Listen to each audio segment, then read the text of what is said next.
Every school in the 1980s had a teacher who threw a chalkboard eraser across the room, and somehow that teacher was everybody's favorite. Nobody filed a complaint. Nobody called the principal. The whole class just ducked and laughed. That was how school worked back then. The rules were different, the punishments were creative, and the things that passed for normal would get a school shut down today. One item on this list involves a piece of playground equipment that sent more kids to the emergency room than any sport in the district. Another one is a classroom punishment so bizarre you will swear it was made up, but millions of kids lived through it. And then there is a school lunch item that somehow survived an entire decade without anyone asking what was actually in it. Mr. Belvedere Christmas episodes brought British propriety crashing into American holiday chaos as the proper butler attempted to teach the Owens family lessons about tradition, decorum, and seasonal celebration. Christopher Hewitt played Belvedere with such dignified exasperation that every interaction became comedy gold. The culture clash between his refined sensibilities and the family's boisterous American ways provided endless material for holiday episodes. George and Marcia tried maintaining household order while their children created chaos that only 80s sitcom kids could generate. Wesley's schemes, Heather's teenage drama, and Kevin's earnest confusion all found holiday-themed expressions. Christmas episodes let Belvedere reveal unexpected warmth beneath his formal exterior, touching moments that emerged through carefully maintained British reserve. The show balanced slapstick humor with surprisingly sweet sentiment, never letting either dominate completely.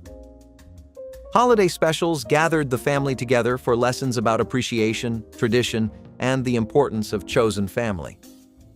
Belvedere's journal entries provided narration that elevated simple sitcom moments into something approaching wisdom. McDonaldland commercials in the 1980s created a fantasy universe populated by characters designed to make children beg for Happy Meals. Ronald McDonald led the cast alongside Grimace, the Hamburglar, and Mayor McCheese, colorful creatures who turned fast food into adventure. The humor was broad and silly, filled with slapstick chases and plots that ended with everyone enjoying burgers together. Kids memorized every character, collected toys featuring their favorites, and dragged parents to the golden arches with enthusiasm. The commercials transformed a restaurant into a destination where imagination and chicken nuggets coexisted. Parents appreciated the entertainment value even while reaching for their wallets. But concerns about marketing junk food directly to children eventually caught up with the campaign. Health advocates argued that fantasy characters selling burgers created unhealthy associations lasting into adulthood. Regulators pressured the company to reduce child-targeted advertising, and many beloved characters quietly disappeared. Today, those old McDonaldland ads feel like time capsules of an era when fast food marketing to kids faced almost no restrictions. Egg slicers with exposed piano wire blades were the kind of kitchen tool that looked like a tiny medieval torture device disguised as a breakfast accessory.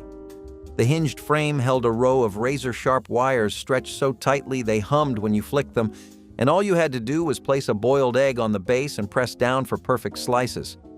Kids were fascinated and could not resist running their fingers across the wires, discovering the hard way that those strings cut deeper than they looked. Parents shrugged off the occasional nick because the tool was simply too convenient to abandon. Every kitchen drawer in the 1970s seemed to have one rattling around beside the bottle opener. The problem was that the wires were completely unguarded, and when the slicer was pulled from a crowded drawer or handed to a child, fingers met blade before anyone could react.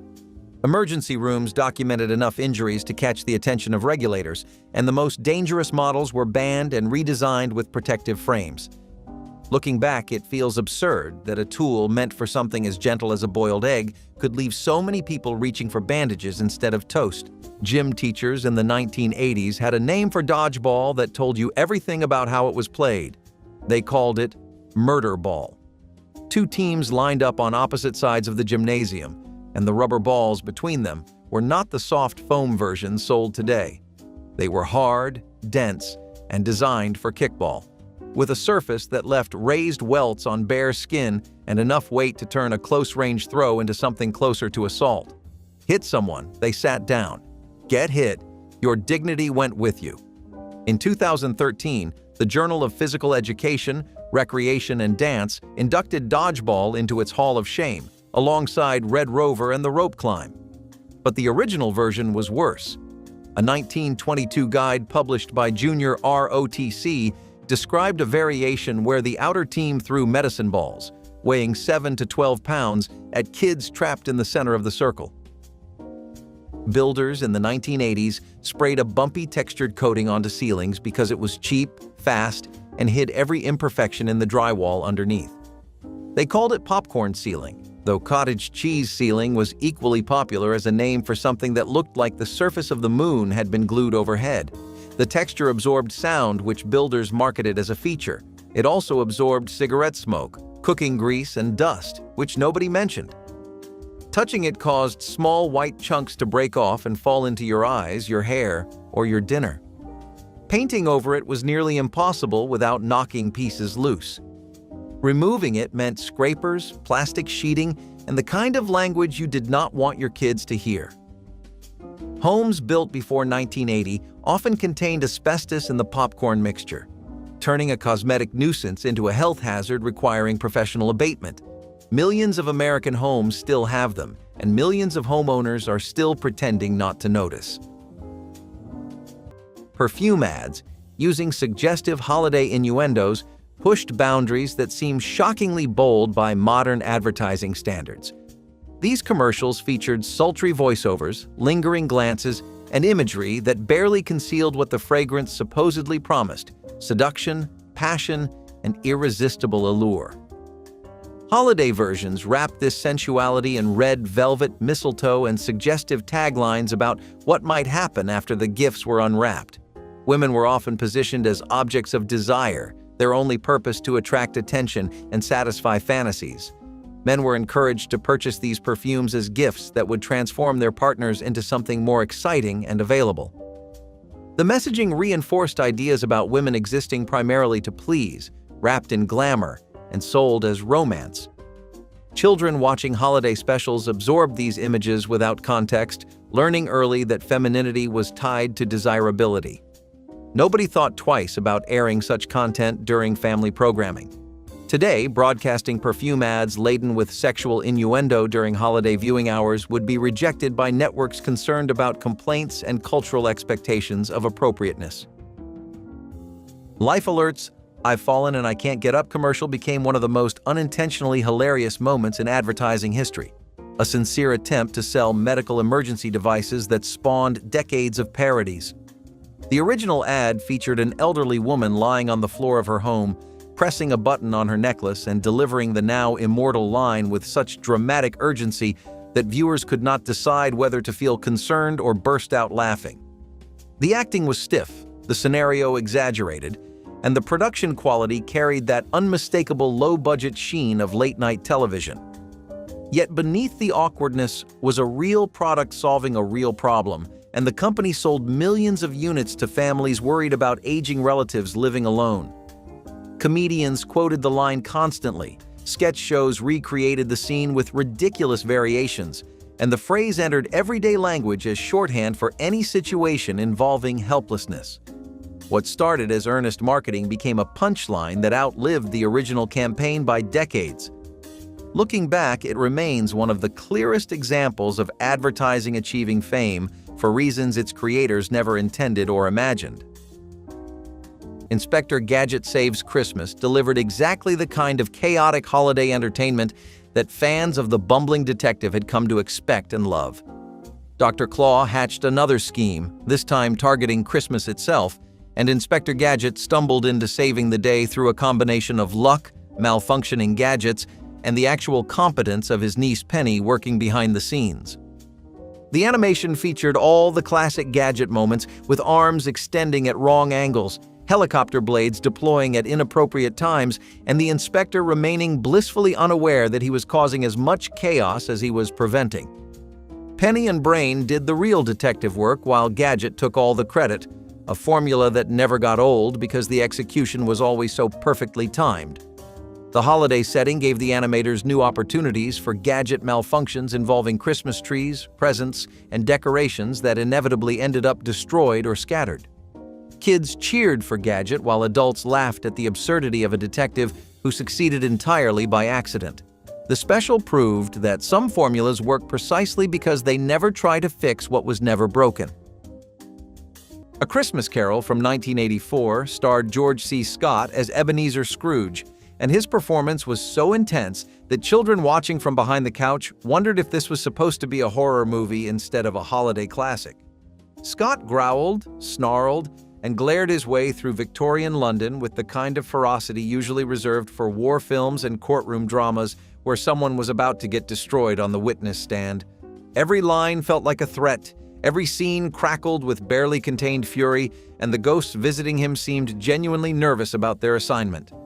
Parents who remembered gentler versions of the story sat in mild shock as Scott transformed Scrooge into something closer to a wounded predator than a redeemable miser.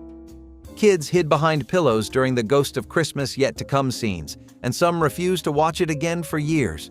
The production values were excellent, the supporting cast was solid, and the faithfulness to Dickens was admirable. But none of that mattered as much as Scott's volcanic presence dominating every frame.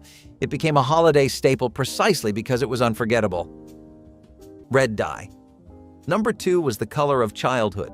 Bright red candies, fruit punch, and even cake frosting glowed with it. Kids in the 1950s could spot it from across the store, the promise of something sweet and happy. No one questioned what made those reds so vivid because back then, if it looked exciting, it had to be safe. Or so everyone thought. The dye gave cherry sodas their pop, lollipops their shine, and even some cereals their charm. But years later, scientists studying lab rats found a darker story. Red dye number 2 was linked to cancer. Suddenly, that harmless glow felt like a warning light. Parents panicked, companies reformulated, and shelves changed overnight. For many, it was the first time America realized that progress could have a price. The same foods that had made childhood magical had quietly carried a risk no one could see. Red dye number 2 became a symbol of innocence lost, a color too dangerous to keep. Shag area rugs in wild colors were more than floor coverings. They were personality statements. These thick, fuzzy rugs came in oranges, yellows, bright reds, deep purples, basically any color that looked like it came straight out of a lava lamp. Walking barefoot on one felt like stepping into a field of soft grass if grass came in neon. They were meant to add warmth and texture to a room, but they often ended up stealing the spotlight entirely.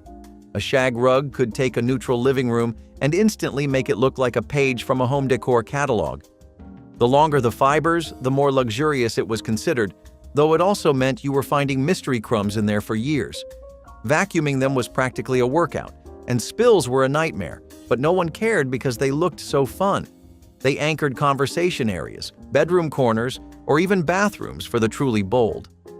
Guests would inevitably sink their toes into the pile and comment on how soft it felt. These rugs were pure 1970s, colorful, indulgent, and just a little impractical. Kids climbing aluminum ladders to hang outdoor lights was the kind of holiday helper tradition that made perfect sense in the 1980s. Parents needed extra hands to string lights along roof lines, and children were eager to prove they could handle grown-up tasks.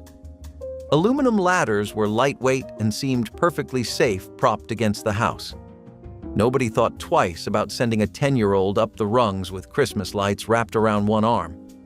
The metal ladder conducted cold straight through winter gloves, and the rungs grew slippery when frost appeared, but kids climbed anyway. What nobody considered was that aluminum conducts electricity just as well as it conducts cold. If a frayed wire touched the ladder, or if lights were plugged in while someone was adjusting them, the shock could travel instantly through the metal frame. Add in the risk of falls from icy rungs, and the tradition becomes alarming in hindsight. Today, safety guidelines prohibit children from climbing ladders, and many families hire professionals instead. But back then, sending kids up the ladder was just how the house got decorated. Garbage pail kid stickers were disgusting, brilliant, and absolutely everywhere. These were not just collectible cards. They were a grotesque parody of those sweet, boring Cabbage Patch Kids, and we loved them for it. Each one had a name that was either hilarious or horrifying. Snotty Scotty, Barfin' Barbara, Acne Amy. You get the idea. The illustrations were colorful and gross in ways that made parents nervous and kids obsessed. Every elementary school had that one kid who brought a full binder of them to recess like it was a sacred text. You would trade duplicates or try to score that one sticker that made everyone gag just a little. Teachers tried banning them, but we just moved the trades underground, on the bus, in lunch lines, under desks. Some were banned at home too, especially the ones with puke or visible butts. That only made them more valuable. They were smelly, sticky, and everything the 1980s stood for: chaotic fun with zero nutritional value. Entire playground social systems were built around who had which sticker. If you had an original Atom Bomb or Dead Ted, you were basically royalty. They came with that unforgettable chemical smell too, fresh out of the pack, like a toxic new car. And even if you forgot the names, you never forgot the feeling, cracking open that wax paper pack and wondering just how gross your new sticker haul was going to be. Silver Spoon's Christmas episodes showcased Ricky Stratton living the ultimate rich kid fantasy while slowly learning that Christmas meant more than toy trains, arcade games, and having everything money could buy. The show's premise put a child in a mansion filled with every toy imaginable, then spent each episode teaching him that relationships mattered more than possessions. Ricky Henderson brought genuine sweetness to the role, making the character likable despite circumstances that could have easily made him insufferable. Christmas episodes amplified this dynamic, surrounding Ricky with luxury while he discovered that his wealthy father needed family connection just as much as any gift. The specials featured elaborate decorations, expensive presents, and wish fulfillment that made kids dream about similar circumstances. But beneath the fantasy, lessons about loneliness, friendship, and what truly made holidays special emerged through surprisingly touching moments. Joel Higgins played the father with enough vulnerability that audiences rooted for both characters to find happiness beyond material wealth. Those Christmas episodes balanced escapist fun with genuine heart. Oldsmobile launched a campaign in the late 1980s desperately trying to convince younger buyers that their cars were not just for old people, using a tagline that became an unintentional comedy classic. The commercials featured sleek vehicles, modern music, and attractive young drivers doing everything possible to escape the brand's elderly reputation. The humor was mostly unintentional, as the ads tried so hard to be cool that they achieved the opposite effect. Kids watching recognized the desperation even if they could not articulate it, while their parents found the campaign amusingly tone-deaf. The tagline backfired spectacularly, reminding everyone exactly whose father did drive an Oldsmobile. Critics mocked the campaign relentlessly, turning the slogan into a punchline that haunted the brand for years. When the ads failed to attract younger buyers, they were quietly retired, and Oldsmobile continued its slow decline toward eventual discontinuation. Today, those commercials serve as textbook examples of marketing that accidentally highlighted the exact problem it was trying to solve. Plastic pitcher sets made with BPA-laced resin were a colorful staple in every 1970s kitchen, lined up on refrigerator shelves like a rainbow of refreshment waiting to be poured. These pitchers came in cheerful shades of orange, yellow, and green, matching the era's love of bold kitchen decor, and families used them daily for juice, iced tea, and lemonade. Kids grabbed them from the fridge, pouring glasses with a confidence that came from knowing these pitchers were practically unbreakable. Parents loved them because they survived drops, dishwashers, and household chaos without cracking. What nobody understood was that the hard plastic contained bisphenol A, a chemical that leached into liquids, especially when the pitcher sat in sunlight or was washed in hot water. Every cold drink poured from those containers carried traces of a compound later linked to hormonal disruption. Children were the most vulnerable, drinking from these pitchers multiple times daily without anyone suspecting a thing.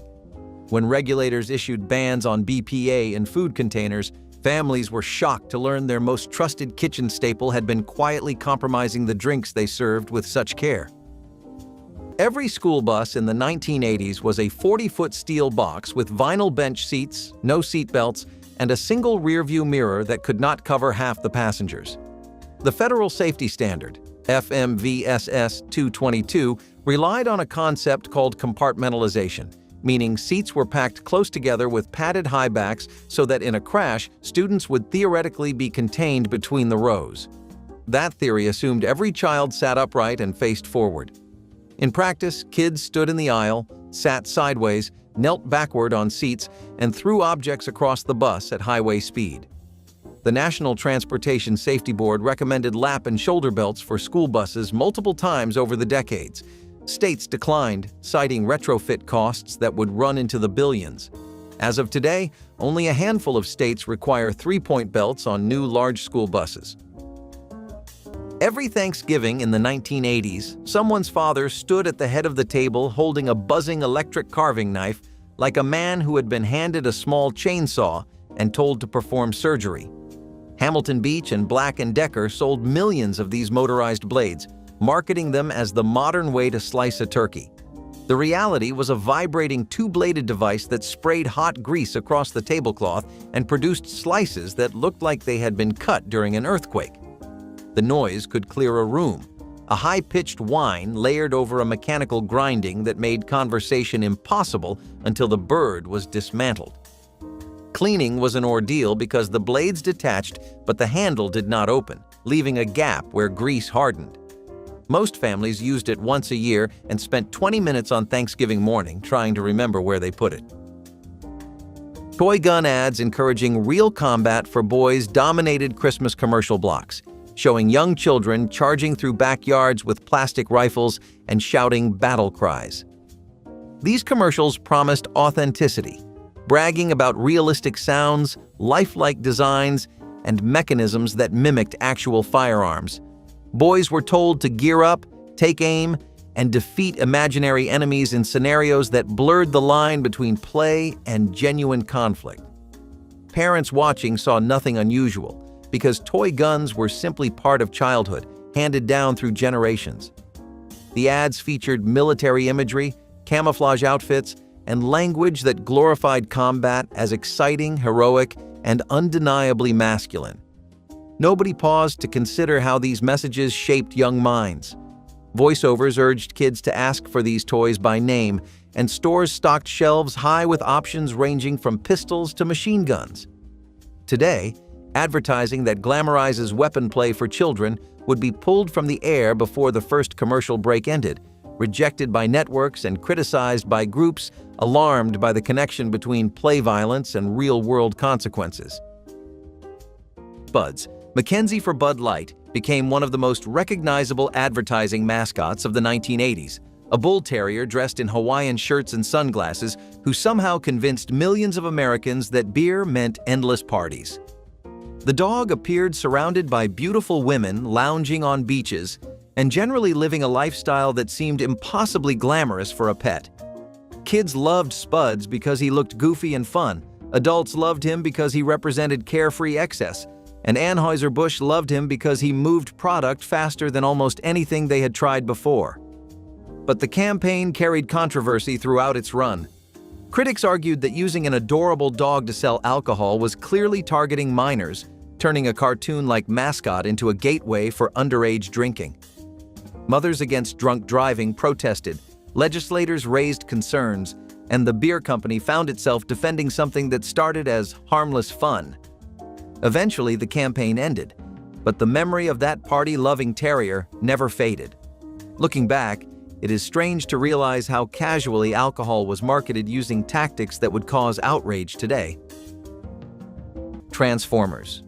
Santa's secret weapon combined giant transforming robots with Christmas in a way that should not have worked, but somehow became incredibly entertaining and surprisingly memorable to audiences of all ages.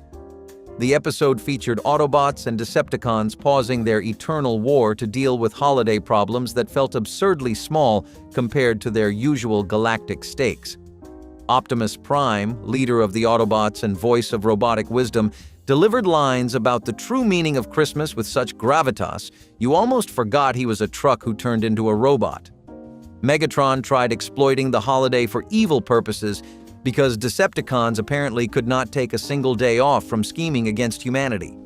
The animation showed giant robots interacting with tiny human decorations, highlighting just how ridiculous the scale differences really were. Kids loved seeing favorite robots in holiday scenarios, while adults appreciated unintentional comedy of watching war machines discuss peace on Earth. The special captured everything wonderful about 80s cartoon ambition and wholehearted commitment. Riding in the back of pickup trucks on public roads was almost a rite of passage for anyone growing up in the 1980s. If you lived in a small town or even a suburb with a little more open road, you knew exactly what it felt like to sit on that cold metal bed, holding onto the side rail while the wind tried its best to carry you away. It was not just transportation. It was a feeling. One of those small ways the world made kids feel older than they were. Parents did not question it. Neighbors did not blink, and the police did not chase you down for it unless you were doing something truly ridiculous. It was freedom in its purest form. The danger was always there, hiding behind every sharp turn or sudden stop, but people back then shrugged off danger like it was a mosquito. Today, though, you do that once and you will get pulled over so fast your heart will leap out of your chest. Modern laws do not care that it was fun or that it felt like magic. They care that it is unsafe and unpredictable. Maybe that is the part that stings a bit. Nothing gold can stay, not even a childhood moment carved into the memories of an entire generation. Nowadays, everyone buckles in, plays it safe, and misses out on something they never knew they needed. Round beds with mirrored ceilings were one of the most 1970s design choices you could possibly imagine. And yes, they were very real. The round bed was already unconventional, making any bedroom look like it belonged in a movie set or a futuristic hotel. But adding a mirrored ceiling above it? That took the drama to another level. Often paired with rotating bases or built-in headboards, these beds screamed luxury and excess. Satin sheets, shag carpeting surrounding the base, and maybe even a disco ball in the corner completed the scene. This was not the kind of furniture you bought for practicality. It was bought to impress, to make a statement, and to spark conversation. It was glamorous, a little risque, and very much a product of its time. Of course, making the bed was a nightmare, and finding round sheets required special ordering. But those who had them swore by the comfort and the undeniable wow factor. In the 1970s, having one of these meant you were living boldly. Drinking punch from lead crystal holiday bowls was the elegant centerpiece of every 1980s party, and nobody imagined the sparkling vessel could be anything but harmless. These bowls caught the light beautifully, chiming with a delicate ring when the ladle tapped their sides, making every gathering feel refined. Families filled them with fruit punch or spiked eggnog and let the drink sit for hours as guests helped themselves throughout the evening. What nobody realized was that lead crystal earned its name honestly, containing actual lead that slowly leached into acidic beverages. Fruit juices and citrus-based punches pulled the metal out of the glass with every passing minute. Guests sipped contaminated drinks while complimenting the beautiful bowl, never suspecting they were consuming something that could accumulate in their bodies over time. Once researchers connected lead crystal to measurable blood lead levels, warnings spread quickly, and many families packed away their cherished serving pieces. Today, those elegant bowls sit mostly unused, beautiful reminders that sophistication and safety did not always go hand in hand. Pop Swatch watches were big, bright, and looked like they came from a cartoon, because in the 1980s that was a compliment. These were not your parents' watches. They had huge faces, crazy colors, and sometimes even plastic attachments like rubber guards or transparent frames. You wore one, maybe two. Some kids stacked them like bracelets. Telling time was secondary. Looking cool? That was the goal. You wanted your wrist to say something about who you were, that you liked color, that you liked fun, that you were not afraid to clash. Pop Swatches came in every wild design imaginable: leopard print, neon splatter, transparent green. They were as much toy as timepiece, and they screamed 1980s from a mile away. If your watch matched your jelly shoes or your fanny pack, you were doing it right. They clicked and clacked and sometimes fogged up from sweat, but no one cared. You checked the time just to show it off, and when your Pop Swatch broke, you wore it anyway.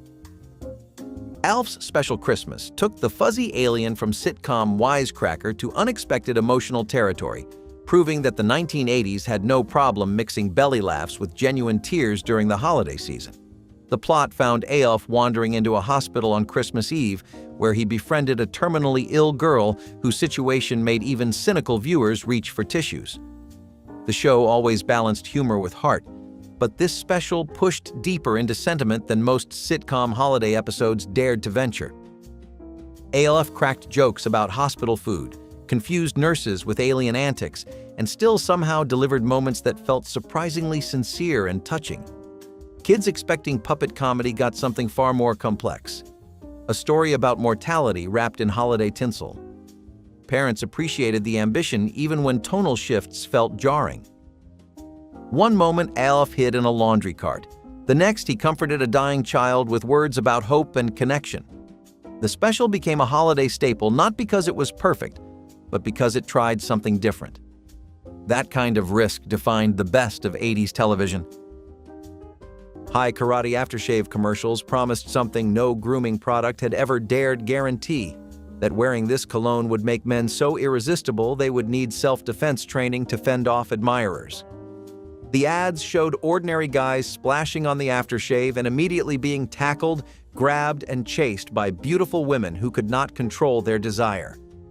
Each commercial ended with the absurd punchline, warning viewers to be careful because High Karate was simply too powerful. Kids found the concept hilarious, watching grown men karate chop through crowds of swooning women like action heroes in a perfume commercial. Parents chuckled at the exaggerated premise, recognizing harmless fun that nobody could take seriously. The humor worked because it leaned so hard into the ridiculous that it became a parody of masculine fantasies. But as advertising standards evolved, regulators grew uncomfortable with the implication that women would lose self-control around men wearing the right scent. The commercials were quietly retired and High Karate faded into obscurity. Today, those ads feel like relics of a time when absurd gender dynamics could be played for laughs. Mercury bulb meat thermometers were a trusted kitchen companion in the 1970s, jabbed into roasts, turkeys, and casseroles with the confidence of a tradition that had survived generations. The thin glass tube filled with silvery mercury gave readings that felt precise and scientific, making even amateur cooks feel like professionals monitoring their holiday bird. People loved the satisfying way the mercury crept up the scale, marking the exact moment dinner was ready. But glass is fragile, and kitchens are rough places. All it took was one bump, one drop, or one enthusiastic child helping with the turkey for the thermometer to snap inside the food. Mercury spilled into the meat, pooling in crevices nobody could see, mixing with juices later spooned over plates. Families carved and served those meals without realizing they had introduced a toxic heavy metal into dinner. Once health authorities connected mercury exposure to neurological and organ damage, these thermometers were banned from kitchen use. Today, digital thermometers do the job safely, but the image of a cracked glass tube leaking silver into a golden roast haunts anyone who remembers them. When a glass thermometer broke in a 1980s science classroom, the lesson stopped and something far more interesting began. Mercury scattered across the lab table in tiny silver beads that rolled and merged when you pushed them together. Students poked the liquid metal with pencils, corralled it with index cards, and sometimes cupped it in the palms of their hands. Teachers treated it as a minor inconvenience. Someone wiped the table with a paper towel and class resumed.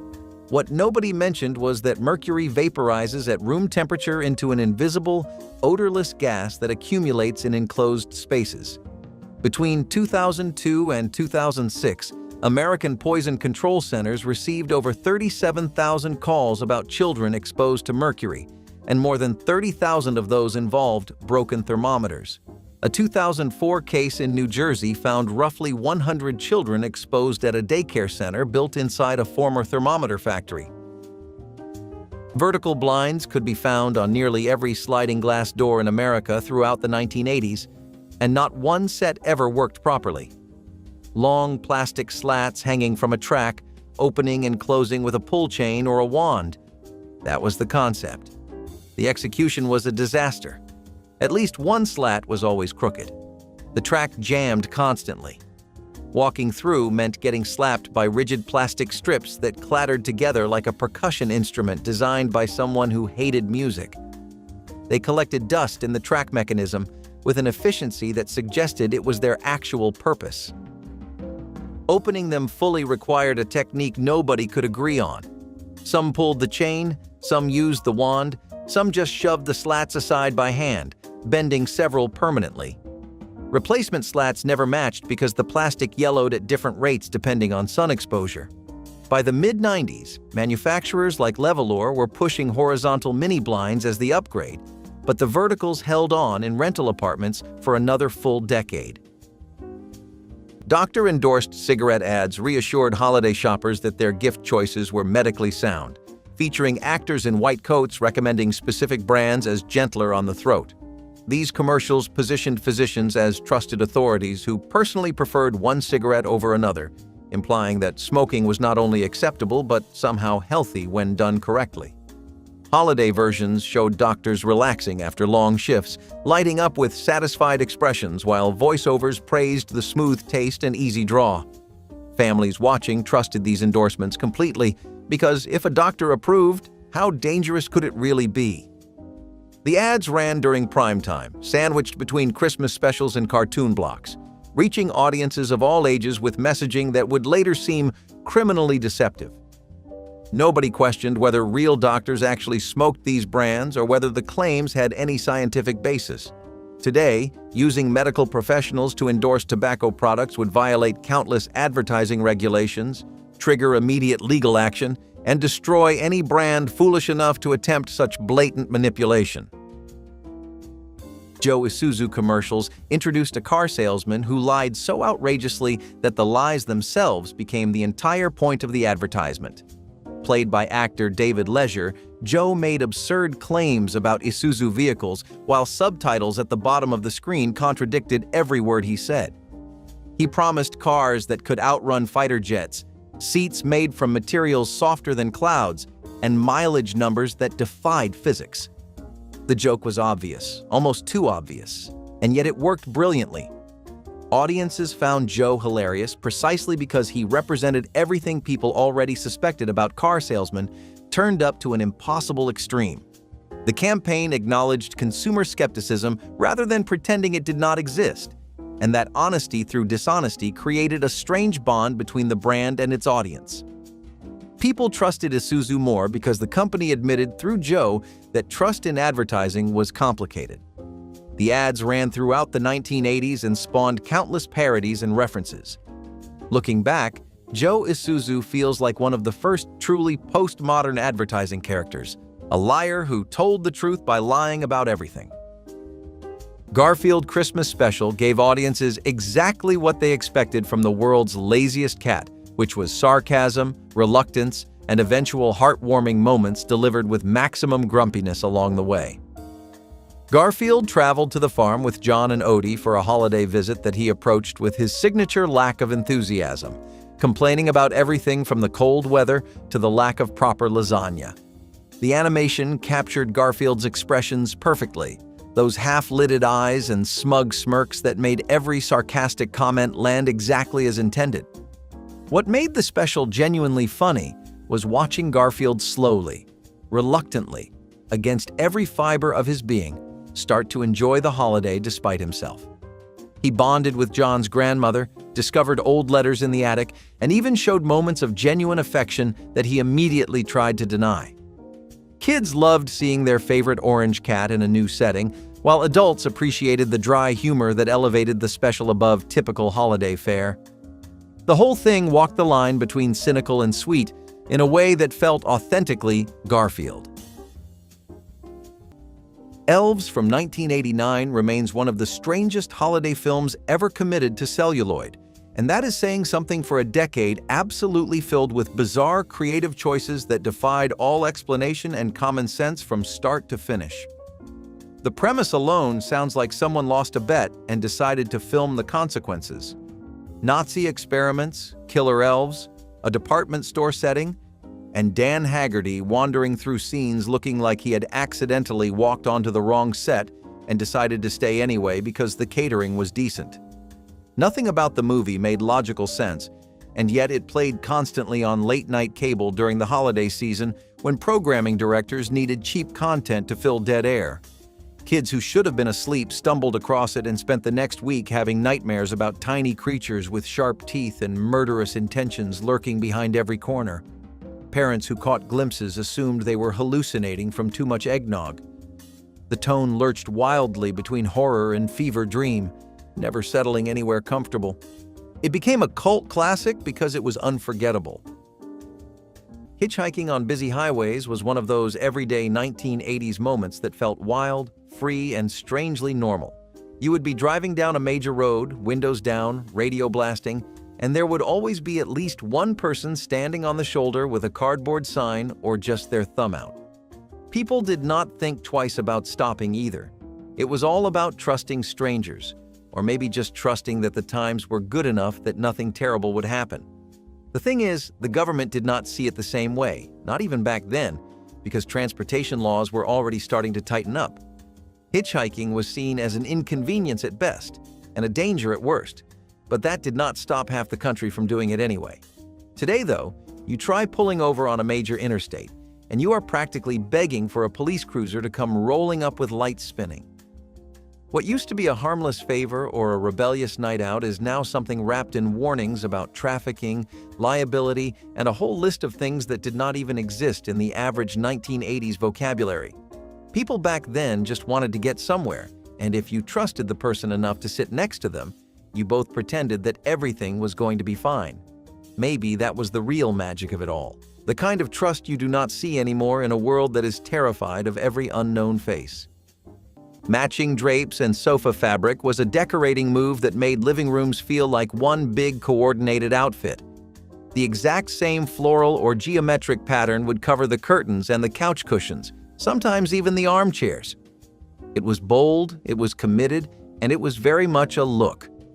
The effect was almost theatrical, as if you had stepped into a carefully designed stage set. Guests could not help but comment, whether they were impressed or overwhelmed. And for the homeowner, it was a point of pride, proof that every detail had been thought through. Guests would walk in and immediately notice the symmetry, whether they loved it or not. This style gave rooms a polished, put-together feel, as if the homeowner had consulted a professional decorator.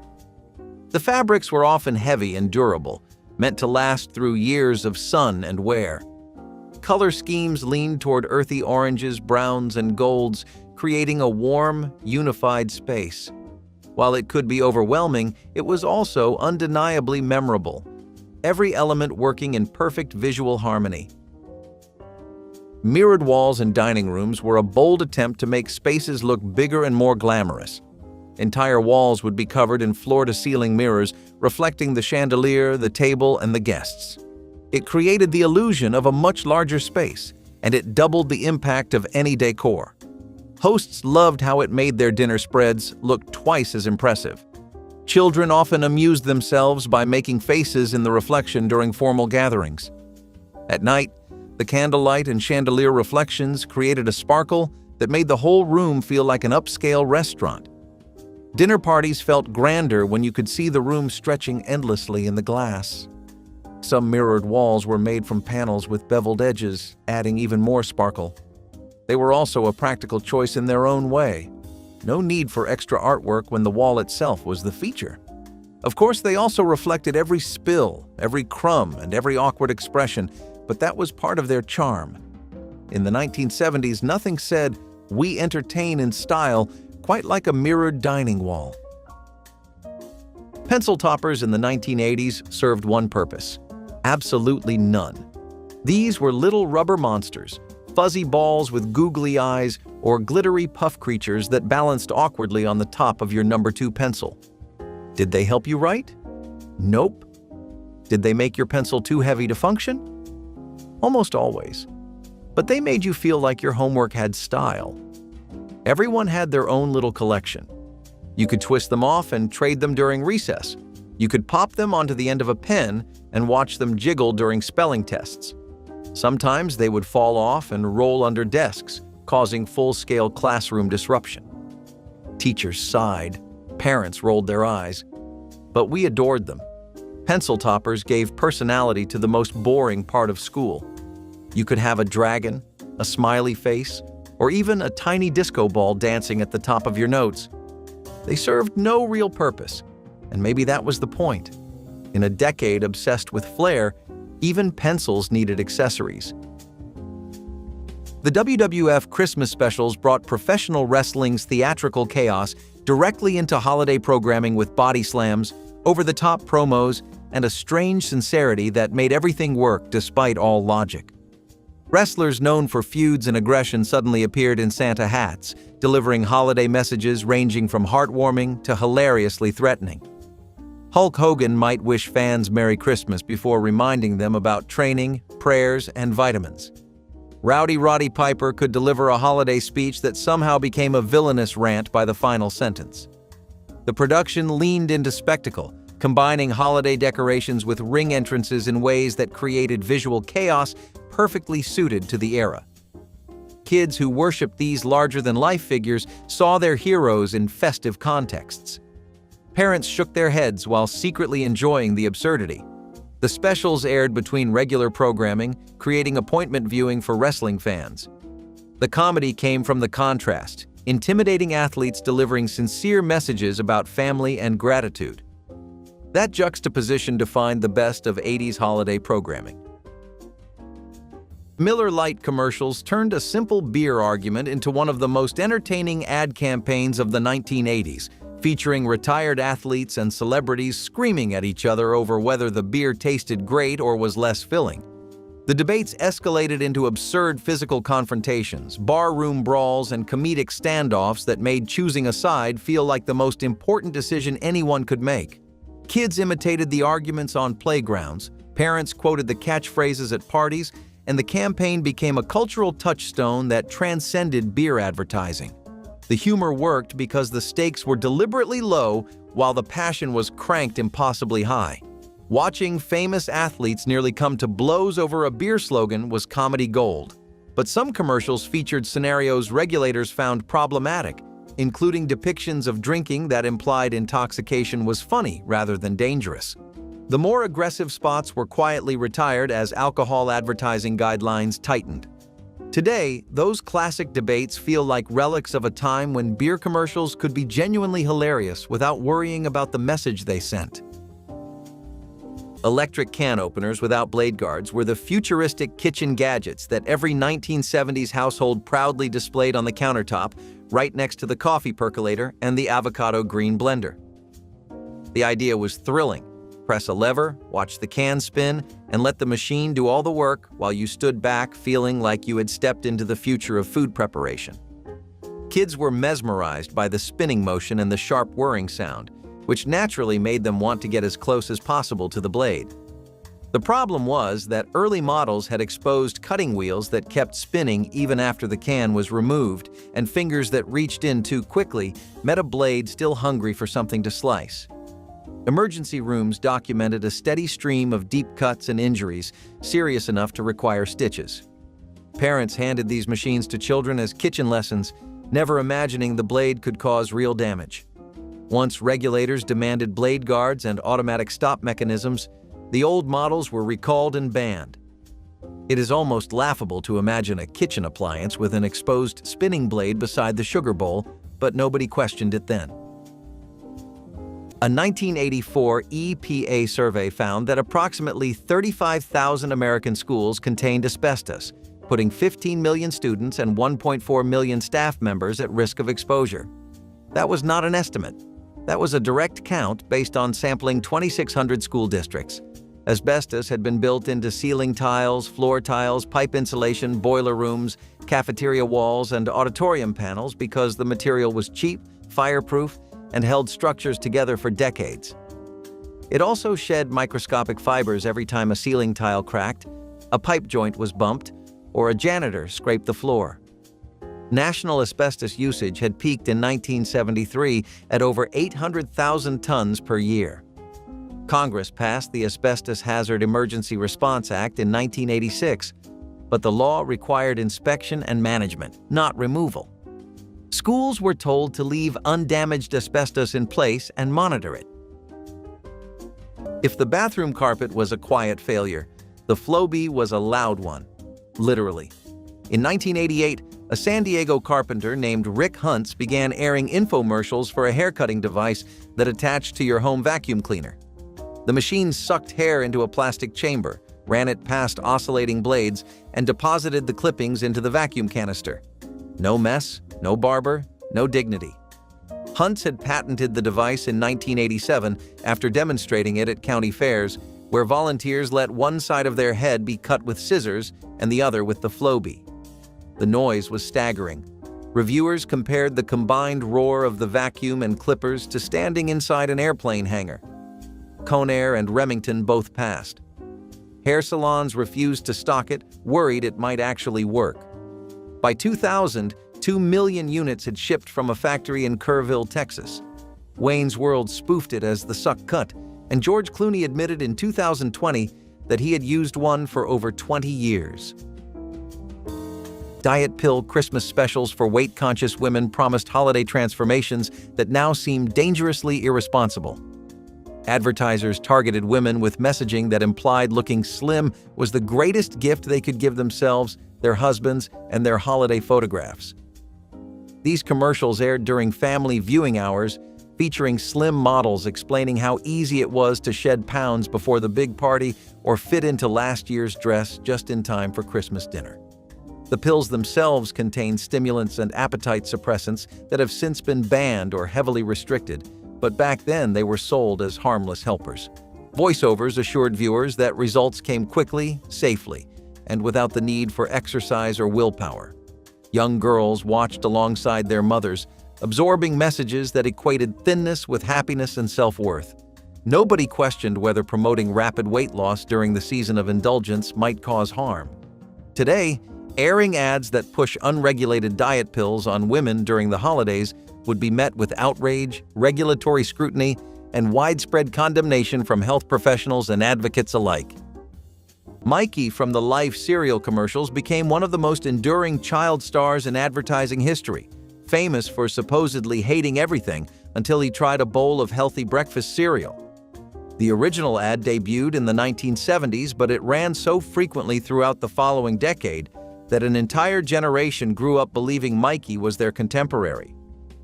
The premise was simple. Two older brothers did not want to try the new cereal because it was supposed to be good for them, so they pushed the bowl toward their picky younger sibling. When Mikey actually liked it, the brothers delivered the immortal line that became a household phrase. The commercial worked because it felt authentic, like a real moment captured in a real kitchen with real siblings. Parents loved that it made healthy eating seem appealing without being preachy. Kids loved that Mikey looked just like them.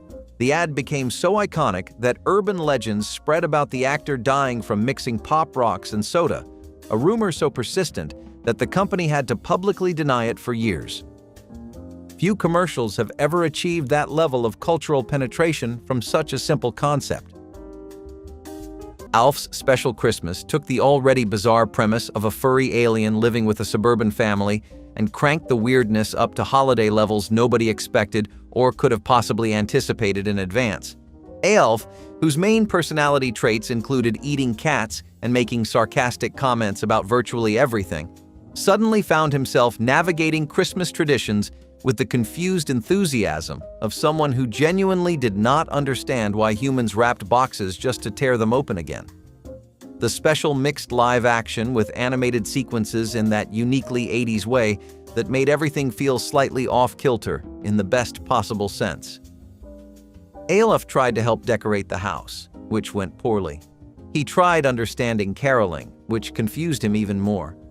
He made observations about customs that highlighted just how strange traditions actually are when viewed through alien eyes. The humor worked on two levels, with kids laughing at the silly alien while adults appreciated sharper commentary hiding beneath the fuzzy exterior. Watching Alf wrestle with tinsel and argue about gift wrapping created comedy that still holds up today. The Night They Saved Christmas from 1984 assembled an unlikely cast to defend Santa's workshop from the greatest threat of the decade. Oil company executives with drilling permits and quarterly earnings reports to satisfy at any cost. Jaclyn Smith brought glamour to the frozen north, Art Carney brought warmth as a delightfully grandfatherly Santa Claus, and the villains brought PowerPoint presentations about resource extraction rights that somehow felt menacing despite being completely mundane and corporate. The conflict was absurd, the stakes were oddly specific, and the resolution felt like something a committee had approved without fully reading the script or questioning its logic. Kids loved the idea of Santa needing rescue from corporate greed, even if they did not fully understand what oil drilling meant or why adults were so concerned about it. Parents appreciated the environmental message, vague as it was, tucked beneath the holiday tinsel and snow. Networks aired it during prime family viewing hours, confident that familiar faces would keep audiences watching until the credits finally rolled. Lead-soldered cans were once the height of convenience, sitting proudly on pantry shelves filled with soups, beans, and vegetables. Housewives in the 1950s relied on them for quick dinners, trusting the gleam of the metal and the weight of the can. No one knew that each meal came with a hidden dose of poison. The solder that sealed those cans was made from lead, a heavy metal that slowly seeped into whatever food it touched. Over time, families unknowingly ingested trace amounts that built up in their bodies. Children suffered the most: fatigue, headaches, and developmental issues doctors struggled to explain. It took years of investigation before the truth surfaced. These ordinary cans were silently toxic. Once the government finally stepped in, the change was swift and absolute. Modern cans switched to safer materials, but the memory lingered. An entire generation raised on food that was convenient, cheap, and quietly dangerous. Plant shelves and hanging spider plants were the unofficial mascots of 1970s home decor. Every home seemed to have at least one tall plant stand in the corner or a high shelf lined with greenery, creating a mini indoor jungle. Spider plants, with their long arching leaves and little offshoot babies, were especially popular because they thrived with minimal care. They dangled from macrame hangers in front of windows, their pots often wrapped in colorful yarn or ceramic glaze. The sunlight streaming through the leaves made the space feel alive, like nature had been invited indoors to stay. Sometimes these plants were paired with trailing ivy or ferns, creating layers of greenery that almost became part of the architecture. In open living spaces, plant shelves acted as soft dividers, separating areas while keeping everything airy and light. Guests would admire the lush displays, and hosts would take pride in their green thumb, even if the plants were actually watered by a forgetful teenager once a week. It was a style that blurred the lines between inside and outside, fitting perfectly with the era's love for organic textures and natural shapes. Running extension cords under carpets for tree lights was the quick fix every 80s family used to hide the tangle of wires that came with holiday decorating. Nobody wanted orange cords snaking across the living room floor, so the solution was simple: lift the rug, tuck the cord underneath, and forget about it until January. The carpet flattened over the wire, creating a seamless look that made the setup appear almost magical. Kids ran across those hidden cords without knowing what was underneath, and furniture pressed down on sections nobody thought to check. What families did not realize was that extension cords generate heat when powering multiple strands of old Christmas lights. Trapped under carpet, that heat had nowhere to go, building up until insulation weakened or wires began to smolder. House fires traced back to hidden cords became disturbingly common during the holiday season. Today, electrical codes strictly prohibit running cords under rugs or any covering that could trap heat.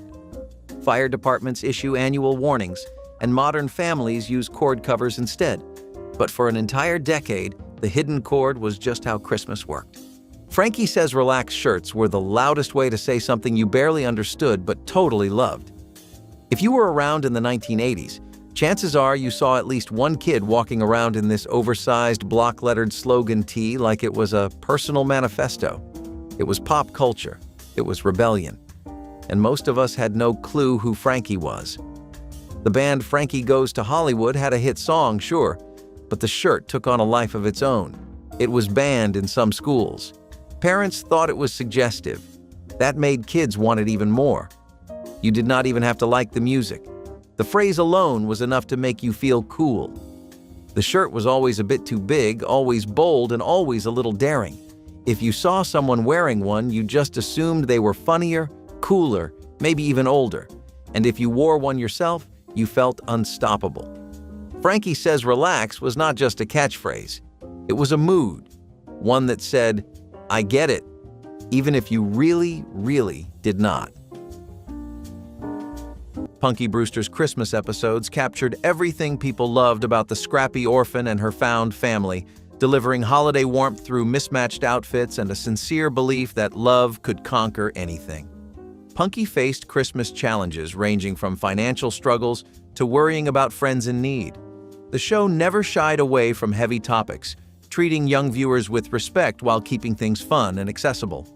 Soleil Moon Frye brought such genuine energy that even the corniest holiday lessons landed with real impact.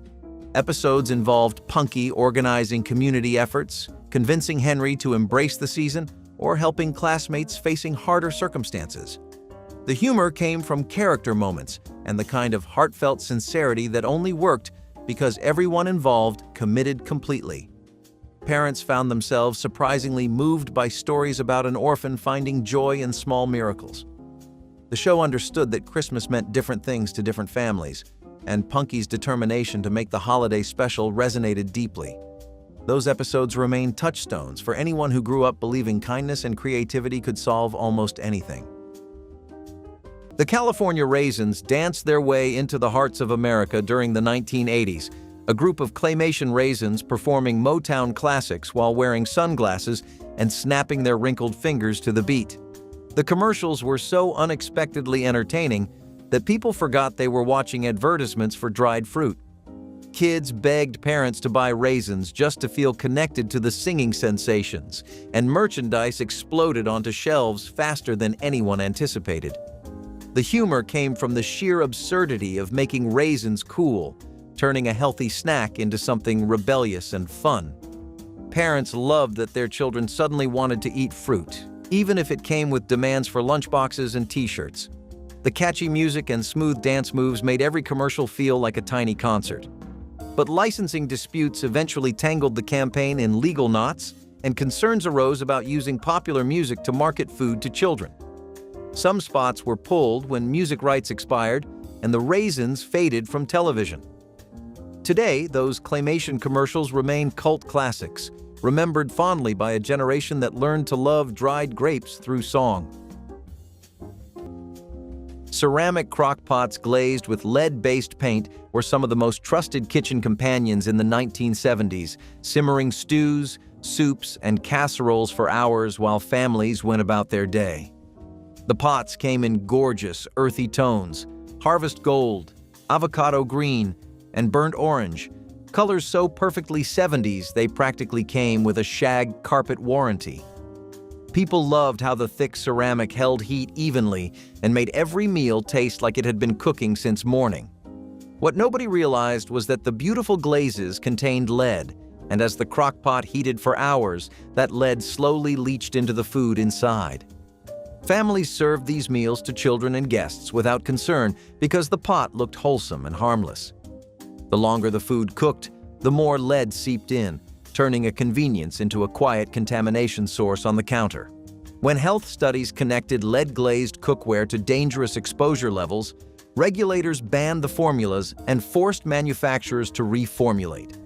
It is unsettling to think that the crock-pot that made your grandmother's famous chili carried a risk nobody tasted or suspected until science intervened decades later. Chalk dust hung in the air of every classroom like a permanent weather system. Teachers wrote on blackboards all day, erasing and rewriting until the fine white powder coated their hands, their sleeves, and the first 2 rows of desks. The erasers were dense blocks of felt packed with calcium carbonate, and when a student was assigned eraser clapping duty as punishment, the job involved standing outside and smashing 2 erasers together until the cloud was thick enough to taste. Nobody wore a mask. Nobody questioned why the air near the board always felt gritty. Studies later linked chronic chalk dust exposure to respiratory irritation in teachers who worked with it for decades, but at the time, the white film that settled on every surface was treated as part of the scenery, like fluorescent lighting and linoleum floors. A full-size waterbed, once filled, weighed approximately 1,600 pounds. Installing one meant dragging a garden hose through your house, filling a vinyl bladder with up to 235 gallons of water, and hoping your floor joists could handle it. By 1987, 22% of all mattresses sold in America were waterbeds, a $2 billion industry built on the promise of comfort and the reality of seasickness. You had to add conditioner annually to prevent algae from growing inside the mattress. You needed a heater because sleeping on cold water was miserable. And if your cat or a stray action figure punctured the vinyl, you woke up in a swamp. Landlords banned them. Renters' insurance refused to cover them. Moving required draining the entire thing with an electric pump and starting over. The inventor, Charles Hall, created his prototype as a graduate thesis at San Francisco State in 1968, and he reportedly still sleeps on one today. Sexist kitchen appliance ads targeting happy housewives filled the commercial breaks of every holiday special, showing women beaming with joy at the sight of a new blender or toaster under the tree. These ads portrayed the kitchen as a woman's kingdom, suggesting that the greatest gift a husband could give was something that made her domestic duties easier and faster. The women in these commercials wore aprons, pearls, and expressions of pure gratitude, as if receiving a vacuum cleaner was the emotional highlight of their entire year. Voiceovers praised these appliances for helping wives serve their families better, reinforcing the idea that a woman's worth was measured by how smoothly dinner appeared on the table. Husbands in the ads sat proudly in armchairs, satisfied that they had chosen a gift both practical and appreciated, never once questioning why their wives might want something less utilitarian. Children grew up watching these messages, absorbing expectations about gender roles wrapped in cheerful holiday music. Today, running an ad that reduced women to grateful kitchen workers would ignite a firestorm of criticism and boycott calls faster than any appliance could blend a smoothie. Chuck Norris home gym infomercials arrived in the 1980s with the kind of straight-faced sincerity that made them impossible to forget. Long before the internet turned Chuck Norris into a meme about impossible toughness, he appeared on late-night television demonstrating exercise equipment with the intensity of a man preparing for war. His commercials featured dramatic lighting, sweeping music, and Chuck performing moves that made basic fitness look like combat training. He spoke directly into the camera, promising results with authority that made viewers believe anything was possible if they just ordered. The Total Gym became his signature product, a sliding bench system that Chuck demonstrated while wearing tight workout clothes and maintaining eye contact that felt almost unsettling. Parents who stayed up past midnight found themselves hypnotized by the repetition, the testimonials, and the sheer confidence radiating from the screen. Many ended up ordering equipment that gathered dust in basements and garages across America. Looking back, these infomercials feel like artifacts from a simpler time, when an action star selling fitness gear was considered trustworthy rather than ironic. Pac-Man Christmas remains one of the strangest holiday specials ever created, because nobody in the production ever questioned whether a yellow circle who eats dots should celebrate human holidays at all. The special took everything people loved about the arcade game and jammed it awkwardly into a Christmas story that made almost no sense, but was hilarious precisely because of it. Pac-Man and his family decorated their maze like home while ghosts wandered around causing trouble, which meant ruining holiday plans instead of chasing anyone through corridors. The animation gave Pac-Man arms, legs, and facial expressions that somehow made him even more absurd than his original circular form. He talked, laughed, worried about presents, and did it all while occasionally chomping on things that had no business being in a Christmas special. The 80s were full of cartoons based on video games, but Pac-Man Christmas stands alone as a monument to how far studios would stretch a concept. Kids watched without questioning anything, but adults today burst into laughter at yellow circles exchanging wrapped presents. Santa Claus from 1959 was a Mexican production that defied every expectation of what a holiday film should be, and by the 1980s, it had found a permanent home on American UHF channels desperate for affordable content to fill their late-night schedules when nothing else was available. The plot involved Santa battling the devil with assistance from Merlin the Wizard, a combination that made sense to absolutely no one outside the fevered dreams of its creators who clearly had different ideas about Christmas storytelling. The visuals were garish, the dubbing was atrocious, and the whole production radiated an energy that sat somewhere between charming and deeply unsettling in ways that haunted viewers for days afterward. American kids encountering it for the first time had no idea what they were watching, only that they could not look away no matter how strange things got. Parents walking through the room stopped, stared, and slowly backed out again without asking any questions. The movie became legendary, not because it was good, but because forgetting it proved impossible no matter how hard you tried. Public punishment in classrooms was another normal part of 1970s schooling, and nothing symbolized that better than the dunce chair. If you were caught daydreaming, laughing too loud, or falling behind, you could be made to sit at the front of the class facing the wall while everyone else stared. Sometimes teachers made kids wear a paper hat or hold a sign that said slow or lazy. Humiliation was a teaching tool, and students were told it would make them stronger. But the truth was, it made children terrified of making mistakes. Many adults still feel that pang of shame when they think about being singled out for something as small as a spelling error. The dunce chair was less about correction and more about control, a way to remind everyone watching what happens if you step out of line. Today, that kind of cruelty would never pass as education. Sunken living rooms, also called conversation pits, were the ultimate mix of groovy style and impractical design. In the 1970s, you would step down a few inches, or sometimes a whole foot, into a recessed area in the middle of your living room, surrounded by low-slung couches that formed a cozy little nest. The idea was that everyone could sit at the same level, leaning in for deep talks over fondue or a record spinning on the turntable. It was meant to be intimate, but in reality, you spent half your time watching guests trip as they forgot to step down. These pits often came covered in the plushest carpet you could find, shag naturally, and the walls around them might be painted in rich earth tones or bold oranges and reds. Hosting in one of these felt modern and sophisticated, even if getting out of it took some effort. Kids loved running laps around the rim or diving into the cushions like it was their own personal playpen. Adults loved that it felt different, like a little architectural wink that said, "This house is not like the others." It was a bold statement piece you could not ignore, literally, since it was built into the floor. And while today it might seem like a hazard or a dated novelty, back then it was the height of stylish home entertaining. Kids testing new chemistry sets by the fireplace was the kind of Christmas morning adventure that made the 1980s feel both exciting and slightly unhinged. These sets came packed with real chemicals, glass beakers, and experiment cards that encouraged mixing and heating without much adult involvement. Children unwrapped their gifts, spread everything across the living room floor, and immediately began experimenting just feet from the crackling fire.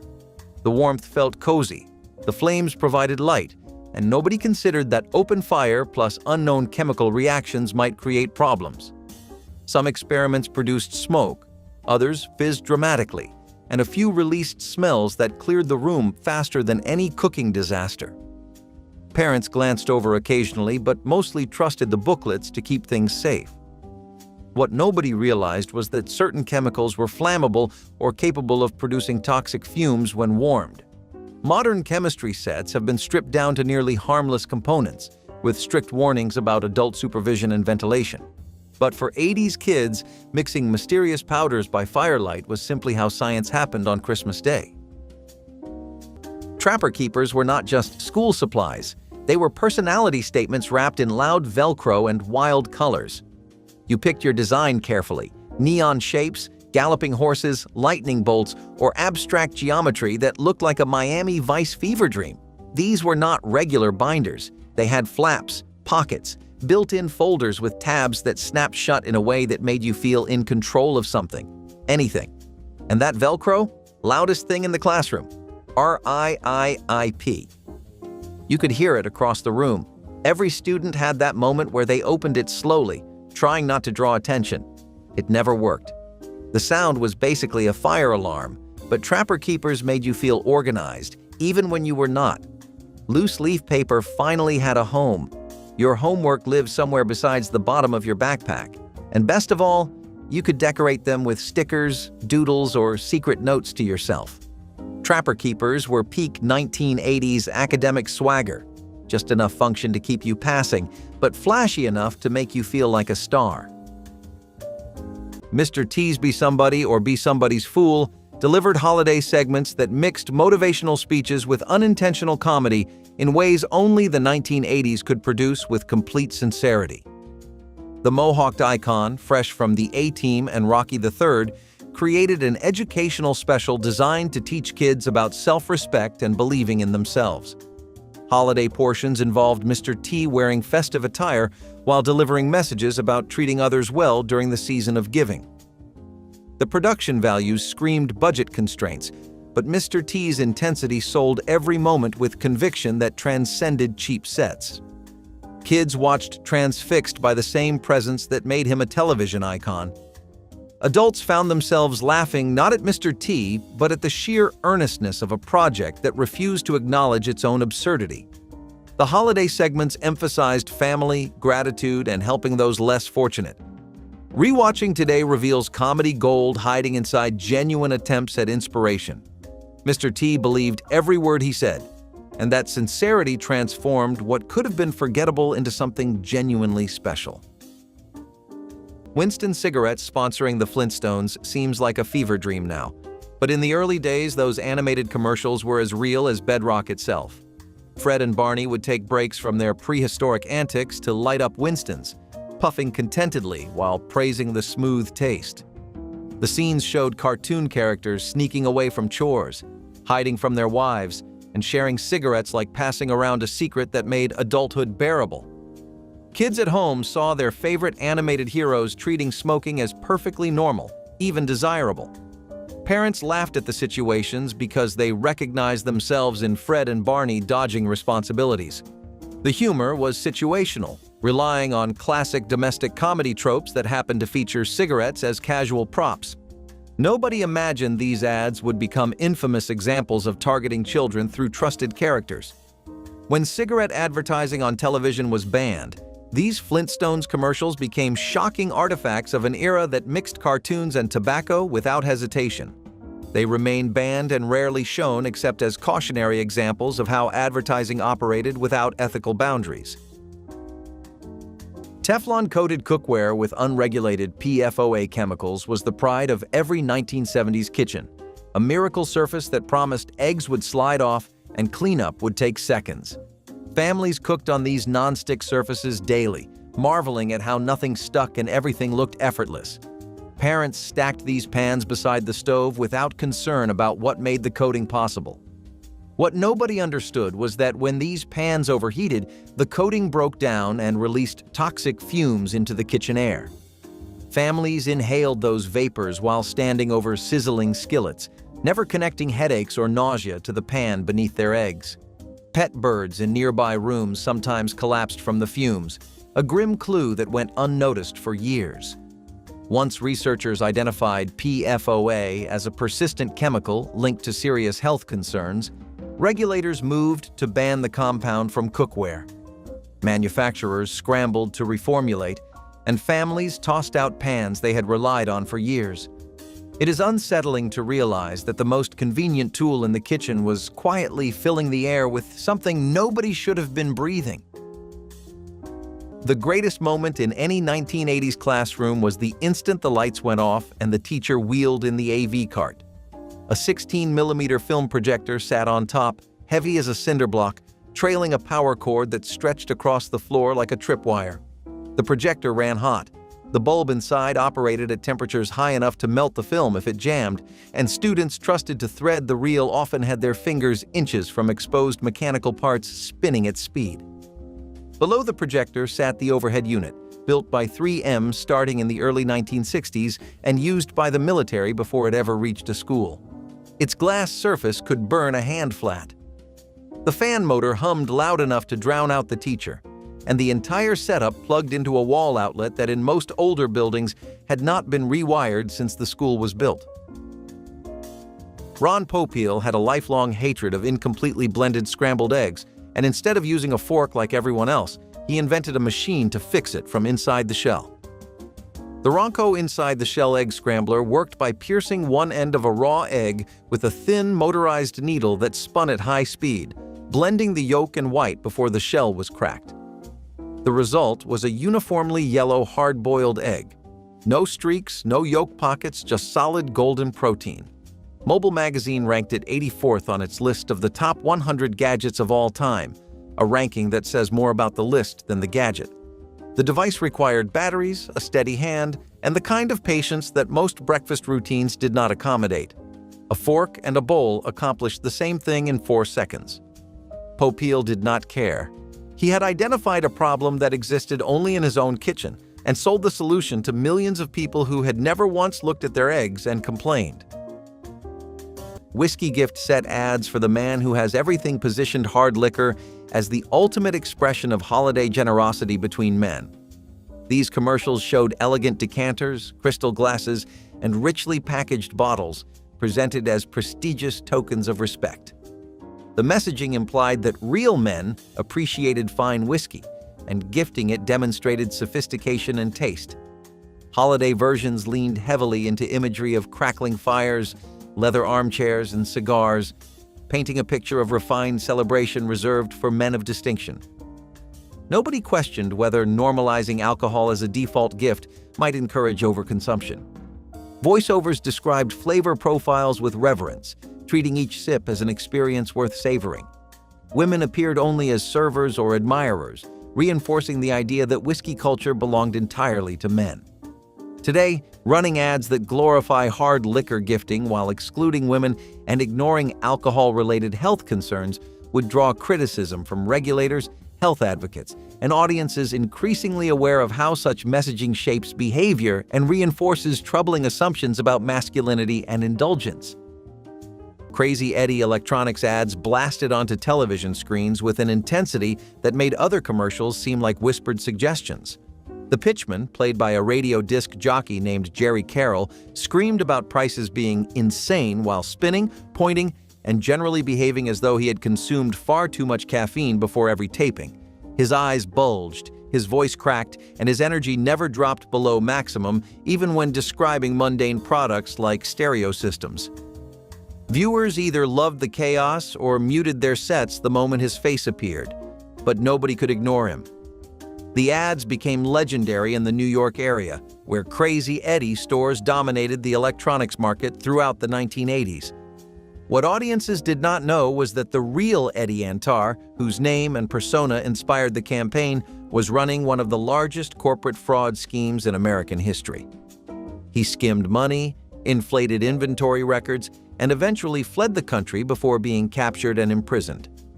The screaming commercials that once seemed like harmless retail theater became evidence of something far darker hiding behind all that manufactured excitement.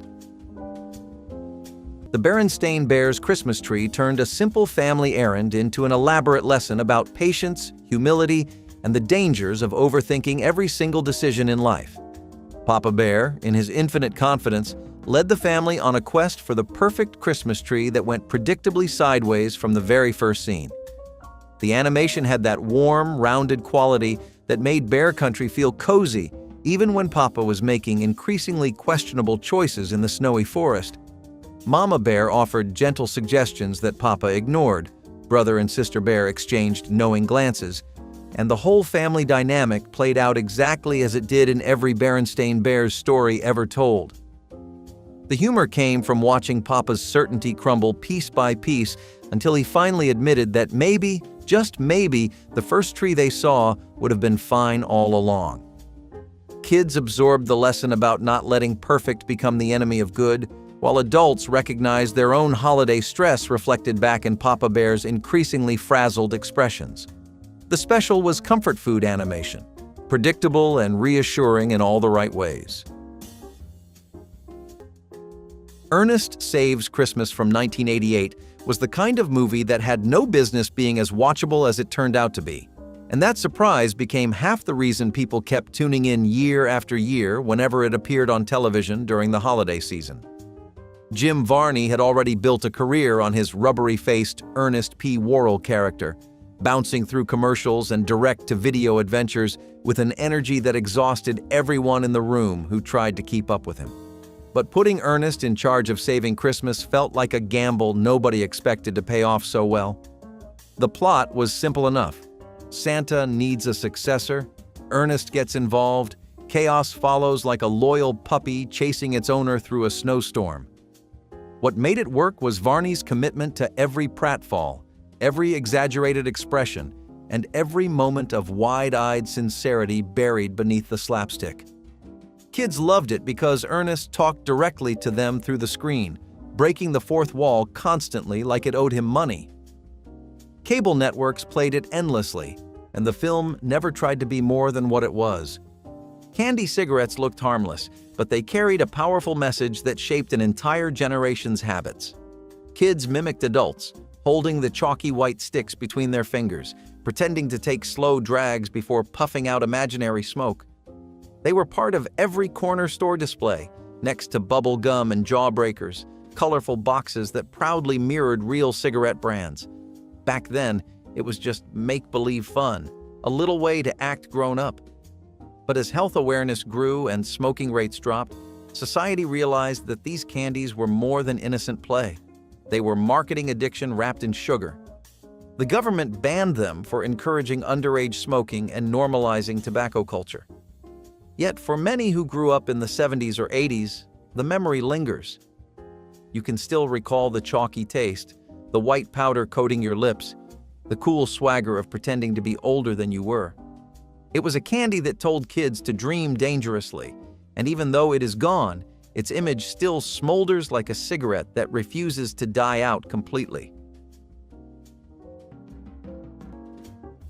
Orange and avocado green kitchens were not just popular, they were everywhere. Entire walls were painted in these earthy tones, and the appliances matched perfectly. The refrigerator, the oven, even the countertop blender could be avocado green or a bright burnt orange that practically glowed under the kitchen lights. It was all about warmth and coziness, reflecting the 1970s love for natural, organic colors, even if organic meant the shade of a ripe avocado or a bowl of citrus fruit. Wooden cabinets often had deep, dark stains, complementing the bold colors while making the space feel richer. It might seem shocking now, but back then, people thought these hues were timeless. Your morning toast popped up against a backdrop of green enamel, and your coffee pot steamed away beside an orange mixer. Families gathered in these kitchens for everything from breakfast to late-night snacks, surrounded by colors that felt vibrant and alive. These choices were not subtle. They were statements, and homeowners wore them proudly. Looking back, it is hard to believe anyone thought it would never go out of style. But in its day, an avocado green appliance was a badge of taste and modernity. Letting children light sterno cans for buffet warmers was one of those party traditions that somehow felt completely normal in the 1980s. Holiday gatherings meant crowded tables filled with chafing dishes, and keeping the food warm required those small cans of gel fuel tucked beneath each tray. Parents often handed matches or lighters to kids, trusting them to ignite the cans while adults finished setting up the rest of the spread. Children loved the responsibility, the small blue flame that flickered to life, and the grown-up feeling of contributing to the party. Nobody worried about burns, spills, or the flammable gel splattering if a can got knocked over. The cans sat inches from paper napkins, plastic tablecloths, and decorations that could catch fire in seconds. Some kids learned the hard way that sterno flames are nearly invisible in bright light, leading to singed fingers and startled yelps. Today, letting a child handle open flame fuel sources would be considered reckless. Modern buffet setups use electric warmers or insulated containers, and sterno cans carry explicit warnings about adult supervision. But back then, it was just another way kids helped out at holiday parties. Hypercolor shirts were science, fashion, and bragging rights rolled into one magical piece of clothing. They changed color with heat, literal thermochromatic alchemy, and for a short time, that made them the coolest thing you could wear. You would walk into class with a bright purple shirt, and by lunchtime it had splotches of blue or pink wherever your body gave off heat. Did it look weird? Yes. Did we care? Not at all. You wanted those sweaty handprints, the blotches under the arms, the fingerprints across the chest. It meant your shirt worked. It meant you had style. You would press a hot mug against the fabric just to see the colors morph like lava lamp goo. And sure, after a few washes, the magic started to fade and your shirt just looked off. But the short time it lasted, hypercolor was like owning wearable technology before that was even a phrase. It was futuristic and silly at the same time. Parents hated it. Teachers thought it was distracting. That just made us want more. And the real kicker? Hypercolor shirts actually encouraged sweat stains on purpose.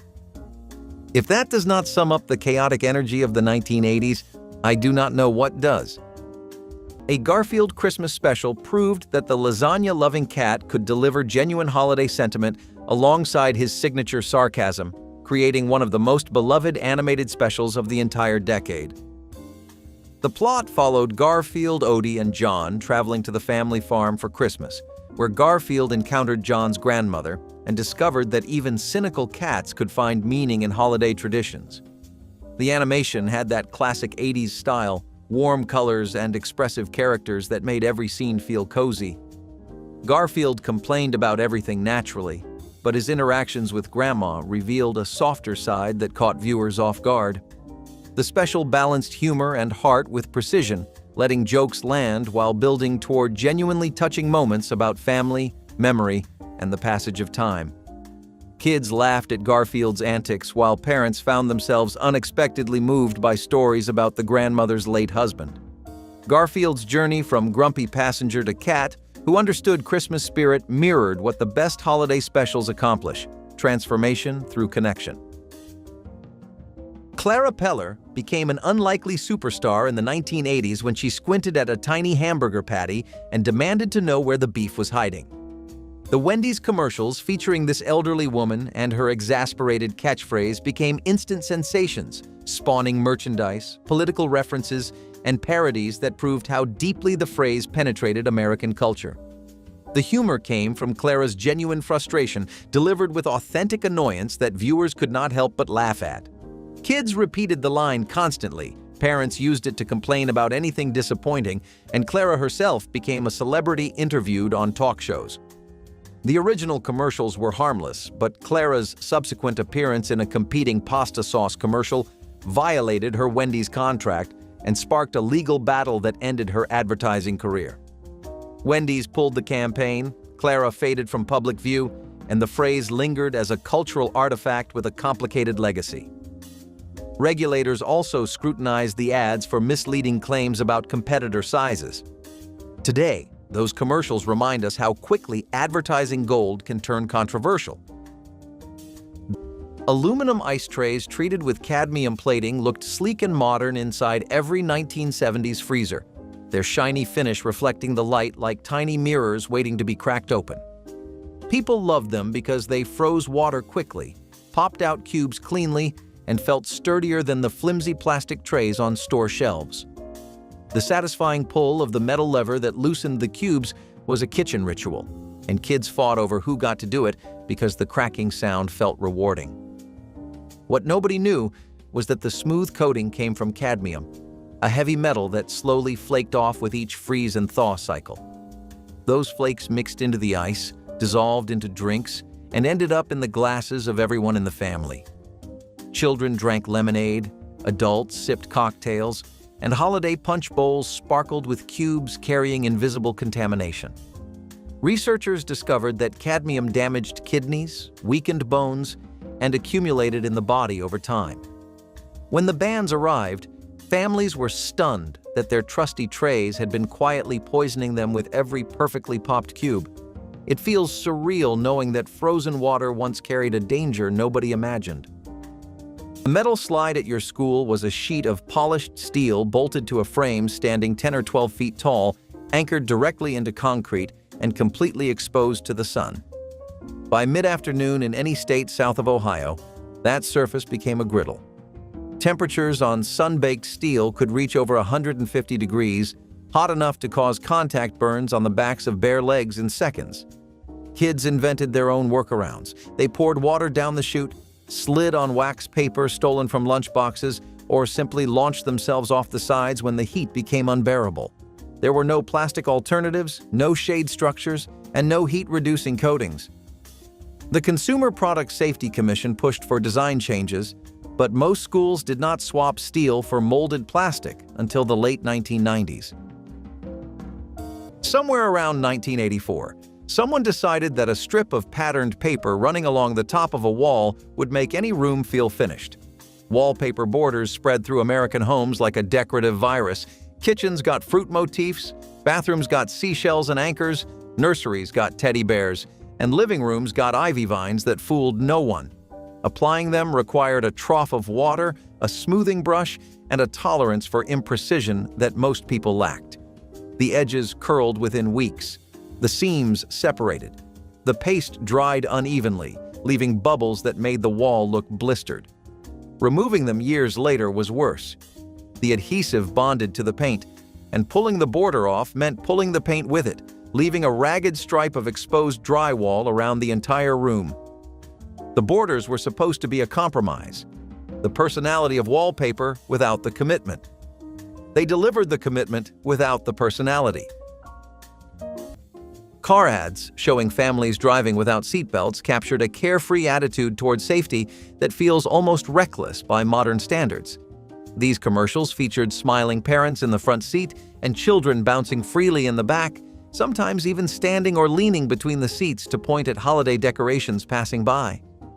Advertisers focused on comfort, style, and the joy of family road trips, never once mentioning restraints or safety features.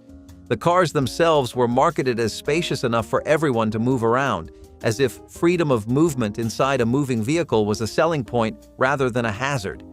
Holiday versions of these ads showed families heading to Grandma's house through snowy landscapes, laughter filling the cabin while seatbelts hung limp and ignored.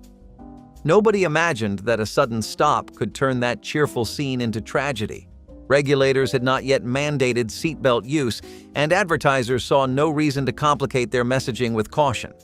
Today, depicting a family driving unrestrained would never make it past a network standards review, and any automaker foolish enough to try would face public outrage and legal consequences almost immediately. Ernest P. Worrell started as a character in local television commercials and somehow transformed into one of the most inescapable advertising figures of the entire 1980s. Jim Varney created Ernest as a rubber-faced goofball who spoke directly to an unseen neighbor named Vern, leaning into the camera with bulging eyes and a voice that seemed permanently stuck between excitement and confusion. Local businesses across the country hired Varney to film custom Ernest commercials, meaning the character appeared selling everything from dairy products to car dealerships depending on where you lived. The flexibility was his genius. Ernest could pitch anything because his personality overwhelmed whatever product he was holding. Children adored him because he acted like a cartoon brought to life, and parents tolerated him because the commercials were genuinely funny in a way most local advertising never achieved. Eventually, Ernest grew beyond commercials entirely, starring in a series of films that ranged from charming to deeply strange. But his advertising roots remained his most remarkable achievement, proof that a single well-crafted character could dominate television without ever appearing in an actual program. The Get Along Gang holiday special was aggressively wholesome in a way that only the 1980s could produce without irony. These animal characters, each representing a different positive trait, gathered to solve holiday problems through teamwork, friendship, and an almost unsettling amount of group hugging. Montgomery Moose led with the kind of earnest leadership that made every decision sound like a motivational poster. The plots were simple, lessons obvious, and characters smiled so much their faces must have hurt by credits. Every conflict resolved with group discussions about feelings, followed by everyone agreeing that getting along was the best present. Kids absorbed these messages without complaint, but parents exchanged knowing glances as saccharine sweetness reached dangerous levels. The special featured songs about cooperation that lodged in brains and refused to leave for decades. Looking back, it feels like a time capsule of how desperately the 80s wanted children to be nice, delivered through adorable animals with matching color-coordinated outfits that somehow made friendship feel mandatory. Frosty's magical Christmas adventure existed in that strange gap before Rankin Bass turned the snowman into an official holiday icon, back when smaller studios could still take a swing at beloved characters without corporate interference. This version of Frosty looked slightly different in every scene, sometimes rounder, sometimes taller, his corncob pipe tilting at angles that defied the laws of snow and physics. The animation wobbled charmingly. Backgrounds looked like watercolor paintings left out in a blizzard, and the voice acting had that enthusiastic amateur quality that made everything feel homemade in the best possible way. Kids did not care that the budget was low because the heart was high, and Frosty's laugh echoed through living rooms like the sound of childhood itself. The story followed him through snowdrifts, past gingerbread houses, and into a climax involving glowing stars and promises of return. But when the official Frosty franchise tightened its grip on the character, this odd little special vanished overnight. No reruns, no home releases, just whispered memories from people who swear they saw something magical before it melted away forever. Patterned linoleum flooring was the unsung hero of 1970s kitchens and bathrooms.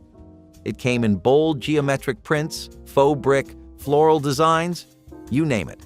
It was durable, easy to clean, and often surprisingly soft underfoot. Some homeowners even coordinated their linoleum patterns with their kitchen curtains or wallpaper for a truly unified look. Children could spend hours tracing the repeating shapes with their fingers or toy cars. The colors stayed bright for years, giving kitchens a cheerful energy no matter the season. Homeowners loved that it could mimic expensive tile or stone for a fraction of the cost. Some patterns were subtle. Others were so loud they practically vibrated under the fluorescent lights. The kitchen table often sat right on top of it, surrounded by matching vinyl chairs. In bathrooms, it added a pop of style without the cold feel of tile. Linoleum was also a DIY favorite. You could install it yourself with a little patience and a lot of adhesive. The patterns might make you dizzy today, but back then they were considered fun, energetic, and full of life. Spraying fake snow indoors without any ventilation was one of those holiday rituals that made living rooms look like winter wonderlands while quietly filling the air with something far less magical. In the 1980s, families grabbed aerosol cans of artificial snow and coated windows, mirrors, and Christmas trees without opening a single window or turning on a fan. The hissing sound of the spray became part of the festive soundtrack, and the sweet chemical smell was simply accepted as the scent of the season. Kids loved watching the white foam settle onto glass, creating frost patterns that looked almost real. Parents aimed the cans at every reflective surface, layering the effect until the room sparkled. Nobody thought about what they were breathing in or how long those particles lingered in the air. The propellants and chemicals inside those cans could irritate lungs, trigger headaches, and build up in enclosed spaces faster than anyone realized.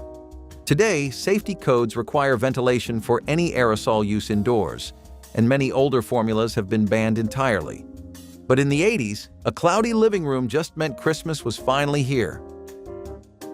Family ties. Christmas episodes turned the Keaton household into a battleground between 80s materialism and traditional holiday values, with Alex P. Keaton usually learning lessons about generosity despite his best efforts to stay cynical. Michael J. Fox brought such charm that even Alex's most mercenary holiday schemes became endearing rather than off-putting. The show captured the decade's cultural tensions perfectly, pitting Reagan-era ambition against hippie-era idealism within a single family gathering. Christmas episodes amplified these dynamics, forcing Alex to confront what the holiday actually meant beyond gift exchanges. The humor came from family dynamics that felt authentic, parents who genuinely loved their children while disagreeing with their worldviews. Mallory provided comic relief through fashion obsessions, Jennifer delivered precocious observations, and parents anchored everything with warmth that never felt forced. Holiday specials resolved conflicts with hugs and realizations that family mattered more than success. Those Christmas episodes defined an era of sitcom holiday specials, ambitious in their themes while still delivering the comfort viewing families expected. Bartles and Jamie's wine cooler commercials featured two elderly gentlemen sitting on a porch, delivering deadpan pitches that made audiences laugh without quite knowing why. Frank and Ed spoke directly to the camera with folksy charm, thanking viewers for their support in a tone so sincere it bordered on parody. The humor was subtle and dry, a stark contrast to the loud, flashy ads dominating the decade. Kids found the old men strangely fascinating, while adults appreciated the clever writing that made selling alcohol feel almost wholesome. Every commercial ended with the same polite sign-off that became instantly quotable. But regulators grew concerned that the grandfatherly appeal made alcohol seem too approachable, too friendly, too much like something that belonged on every porch in America. Critics argued the ads normalized drinking by wrapping it in warmth and nostalgia. As alcohol advertising standards tightened, the campaign was quietly retired, and Frank and Ed disappeared from screens. Today, those porch conversations feel like relics of a time when selling wine coolers meant selling a lifestyle that no longer fits modern guidelines. Fondue, sets with unshielded open flame burners, were the crown jewel of every 1970s dinner party, sitting at the center of the table like a bubbling cauldron of social sophistication. The setup was simple and terrifying in equal measure. A pot of boiling cheese balanced on a thin metal stand, heated by a canister of fuel that burned with an open flame inches from napkins and wandering hands. Everyone gathered around with long forks, dipping bread and fruit into the molten mixture while the flame flickered close to anything flammable. Kids reached across with skewers that dripped hot cheese onto tablecloths and bare arms. Spills were common, burns were shrugged off, and the occasional flare-up when fuel was refilled mid-party was treated as entertainment rather than emergency. Nobody considered that an open flame surrounded by overexcited children was a recipe for disaster. Today, unshielded open-flame tabletop burners are banned under fire safety codes, and fondue sets use electric heating elements instead. But the memory of that wobbly flame lighting up a crowded dinner table still flickers warmly for anyone who survived the era unscathed. Walk past the faculty lounge in any 1980s school and you could smell it before you reached the door. Cigarette smoke hung in visible layers above a coffee pot, a microwave, and a table covered in half-graded papers. Teachers smoked between periods, during planning time, and in some buildings, during staff meetings while discussing curriculum. A 1988 survey by the National School Boards Association, conducted alongside the American Cancer Society, found that many districts had no tobacco policy at all. In elementary schools without a dedicated lounge, teachers ducked behind the building or stepped into a hallway corner. When districts finally banned indoor smoking on campus, teachers moved to their cars in the parking lot, creating a daily ritual visible to every kid who looked out the window during class. If it could be coated in brass, the 1980s made sure it was. Cabinet pulls, towel racks, lamp bases, picture frames, faucets, shower doors, curtain rods, and ceiling fan blades, all gleaming in that warm yellow-gold tone that screamed prosperity to anyone who walked through the front door. A single bathroom could contain brass on the faucet, the towel ring, the toilet paper holder, the light switch plate, and the mirror frame, creating an effect that was less elegant and more like standing inside a trumpet. Keeping it polished was a part-time job. Brass tarnished in humid rooms, turned green near water, and showed every fingerprint. Families kept tubes of Brasso under the sink the way later generations would keep stainless steel cleaner. By the mid-1990s, brushed nickel and chrome had quietly taken over, and entire neighborhoods spent their weekends unscrewing brass hardware and pretending they had never loved it.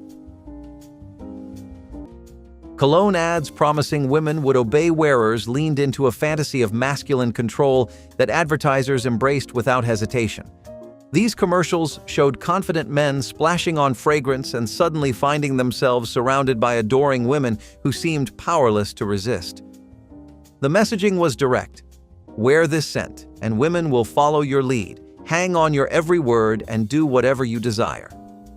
Holiday versions wrapped this troubling premise in festive imagery, suggesting that the perfect Christmas gift for any man was a bottle of irresistible power. Voiceovers used words like command, conquer, and captivate, framing romantic attraction as something closer to domination. Women in these ads had little personality beyond their wide-eyed admiration, reduced to props that validated the product's exaggerated claims. Nobody questioned whether such messaging was harmful or degrading. It was simply how fragrance was sold, with swagger, fantasy, and deeply problematic undertones. Today, airing an ad that promised women would obey a cologne wearer would be immediately condemned as sexist, dangerous, and wildly out of touch with cultural expectations around consent and respect. Soloflex home gym commercials filled late-night television with images of impossibly sculpted men demonstrating exercise equipment while soft rock music played in the background. The men were always shirtless, always glistening with just enough sweat to suggest effort without discomfort, and always positioned in ways that emphasized every muscle group the machine supposedly developed. The lighting was dramatic, the camera angles flattering, and the overall effect was somewhere between fitness instruction and art photography. Viewers who called the number on screen received machines that promised similar results, though most discovered that looking like the commercial required far more than occasional use of a spring-loaded bench. What made these ads memorable was their complete lack of irony. They presented idealized male bodies with total sincerity, as though ordering a Soloflex was the only barrier between the average viewer and physical perfection. Parents watched with amusement while teenagers wondered if the transformation was actually possible. The commercials became cultural touchstones for an era obsessed with fitness, muscles, and the belief that the right equipment could change everything. Dennis the Menace Christmas Special set one hyperactive troublemaker loose on an entire neighborhood's holiday preparations, with predictably disastrous and hilarious results throughout. Dennis approached Christmas with the same boundless enthusiasm he brought to everything else, which meant good intentions executed so poorly that entire blocks of decorations ended up tangled, toppled, or otherwise destroyed. The animation captured his wild blonde hair and mischievous grin perfectly, making it impossible to stay mad at him even as he accidentally ruined everything he touched. Mr. Wilson bore the brunt of the chaos as always, his blood pressure visibly rising with each new catastrophe Dennis unleashed while trying to spread holiday cheer. The jokes landed because Dennis genuinely meant well, creating a comedy of errors where the audience rooted for him despite knowing exactly how badly everything would go wrong. Parents recognized the specific exhaustion of dealing with energetic children during the holidays, while kids saw a hero who proved that enthusiasm matters more than results. The special was pure slapstick wrapped in tinsel and delivered with maximum velocity and charm. One Magic Christmas from 1985 was Disney's attempt to prove that holiday movies could be magical and deeply traumatizing at the same time, and boy did they succeed in ways nobody anticipated when they sat down expecting typical Disney warmth and comfort for their family viewing. The premise followed a mother who had lost her Christmas spirit, and the universe responded by subjecting her to a bank robbery, the apparent drowning of her children, and visits from an angel who looked more like a figure from a nightmare than a messenger of hope and redemption. Kids who expected cheerful Disney fare sat in stunned silence as the story grew darker by the minute, with no relief in sight. Parents glanced nervously at each other, wondering if they had made a terrible mistake pressing play on the VCR. The movie eventually delivered its redemptive ending, but the journey there felt like an endurance test designed by someone who really wanted audiences to earn their happy feelings through genuine suffering first. Critics called it ambitious. Families called it utterly confusing. It lurked in schedules every December. And real lead tinsel on the tree was one of those decorations that made Christmas in the 1970s feel like pure magic. The way it would shimmer when the tree lights flickered just right made living rooms glow with a kind of holiday warmth you simply cannot recreate today. People loved it so much that kids would stand there and gently run the metallic strands through their fingers just to watch them sway, catching every bit of color reflected from the bulbs. LED was not a word anyone thought about then. At least, not the way we understand it now. Families were focused on making Christmas beautiful and memorable, and this shiny silver tinsel was the easiest way to do it, without emptying every last penny from the holiday budget. The tinsel never tangled as much as the modern plastic ones do. It hung perfectly straight, and it turned every tree into something out of a winter dream. But of course, now we know better. Today, if you even attempt to sell something like that, you are breaking federal safety regulations and putting yourself on the wrong side of the law.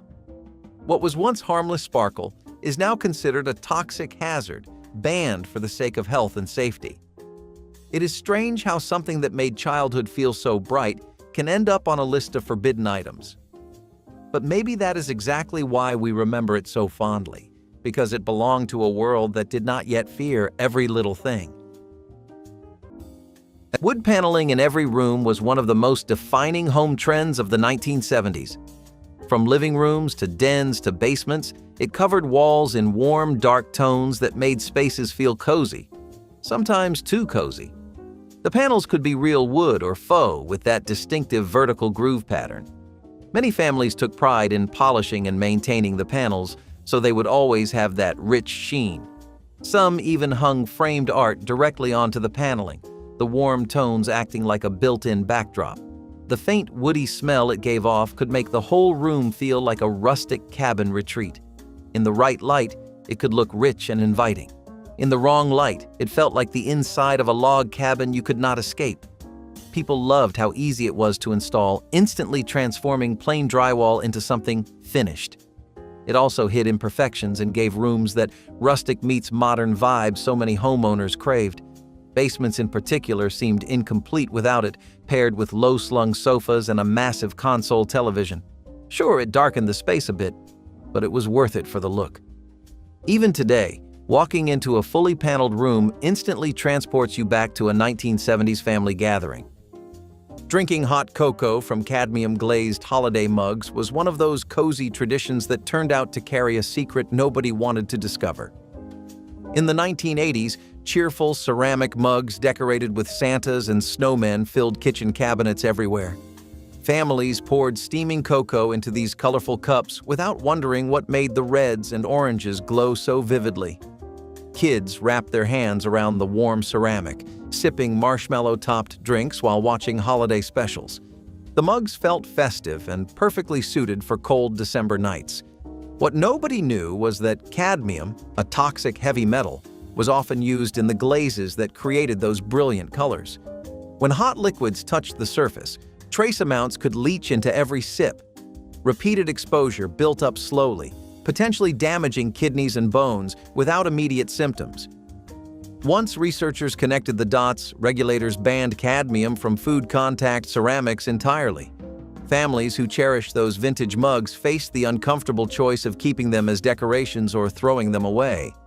Today, those bright cups remind us that even the warmest traditions can hide unexpected dangers. Jelly shoes were plastic, shiny, and about as breathable as a sandwich bag. But for a few golden years, we all wanted a pair.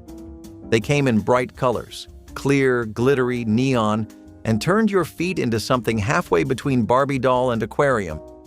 Wearing them felt like slipping into a toy. And honestly, that was the appeal. They were often bought cheap, usually smelled like new pool toys, and made your feet sweat like they were trapped in a microwave. But fashion was pain, and jelly shoes were trendy. Kids wore them to school, to parties, to anywhere they wanted to shine. The glitter embedded in the plastic caught the sunlight in a way that made you look like you had stardust on your toes. Did they cause blisters? Yes. Did they rub your heels raw? Absolutely. But they were worth it. You could get them in every color. Some had tiny bows, others had sparkles that never came off. They made weird squeaky sounds when you walked, and still, you felt fabulous. Every kid who wore jelly shoes walked just a little taller, even if their feet were slowly dying inside. The facts of life. Christmas episodes brought the Eastland Academy girls together for holiday adventures filled with drama, secret Santas, and life lessons wrapped in sisterhood. The show excelled at balancing comedic moments with genuine emotional depth. Blair, Joe, Natalie, and Tootie faced everything from financial worries about gift-giving to deeper questions about what the holidays meant for young women away from their families. Mrs. Garrett provided wisdom, warmth, and maternal guidance that anchored every storyline. Holiday episodes involved the girls planning events, resolving conflicts, or helping community members in need. The humor came from personality clashes and comedic timing the cast had perfected over seasons of working together. Beneath the laughs, these episodes touched on loneliness, family expectations, and complicated feelings surrounding holidays for teenagers growing up. The show treated its young audience with respect, never dumbing down emotional content while still keeping things entertaining. Those Christmas episodes became comfort viewing for generations who found themselves needing reminders about friendship and generosity during the holiday season.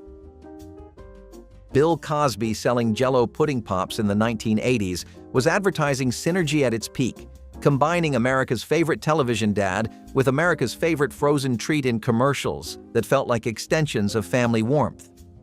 The ads showed Cosby mugging for the camera, making faces, and delivering signature comedic timing while surrounded by children reaching for pudding pops.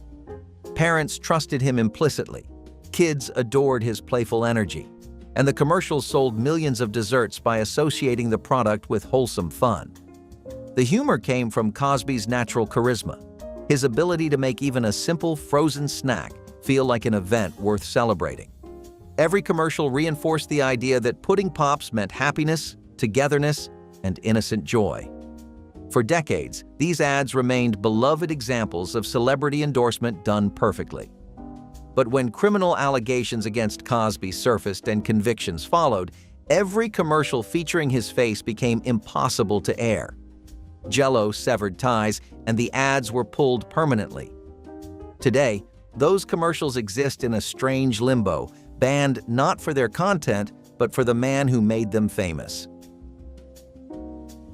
Copper cookware lined with uncoated tin was considered the finest kitchen equipment money could buy in the 1970s, hanging from pot racks like gleaming trophies of culinary ambition. The copper conducted heat beautifully, and the thin tin lining was supposed to keep food from touching the reactive metal beneath. Cooks loved the even heating, the gorgeous appearance, and the feeling of using something truly professional. But tin is soft, and it wore away with every stir, every scrub, and every acidic sauce that bubbled inside. Once the lining vanished, food sat directly against raw copper, which leached into tomato sauces, wine reductions, and anything with citrus.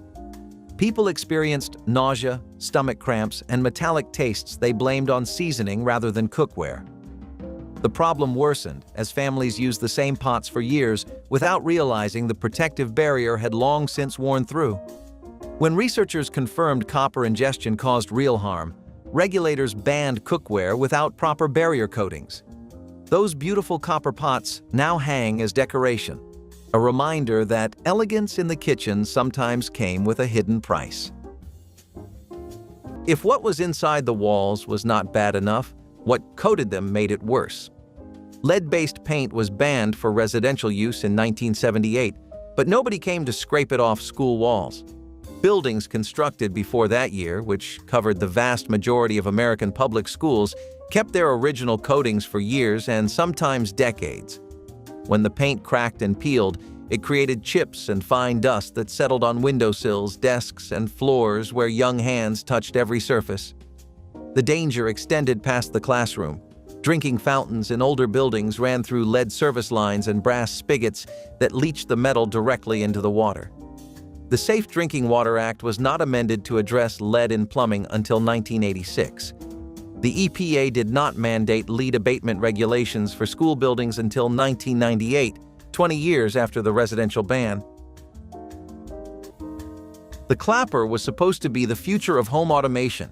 Introduced in 1985 by a California businessman named Joseph Padot, this sound-activated switch plugged into any wall outlet and promised hands-free control of your lamps and appliances.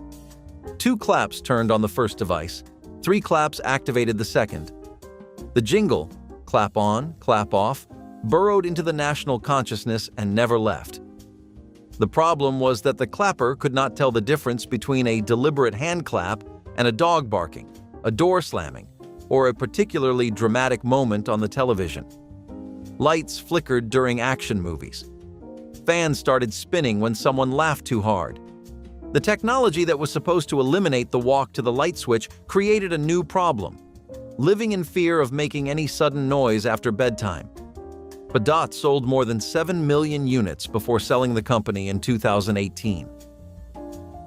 Lawn Dart Christmas ads marketed lethal toys as wholesome family fun, showing children hurling weighted metal spikes across suburban backyards without a care in the world.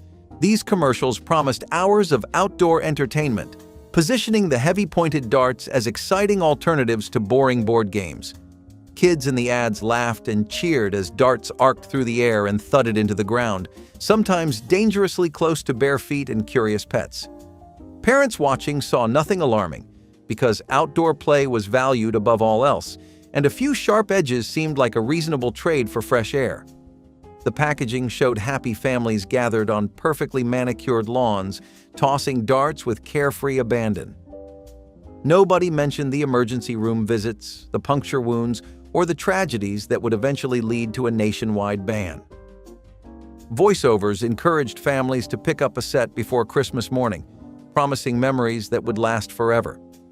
Today, advertising a toy designed to impale the ground inches from children would never survive a safety review, let alone make it onto the air during holiday programming.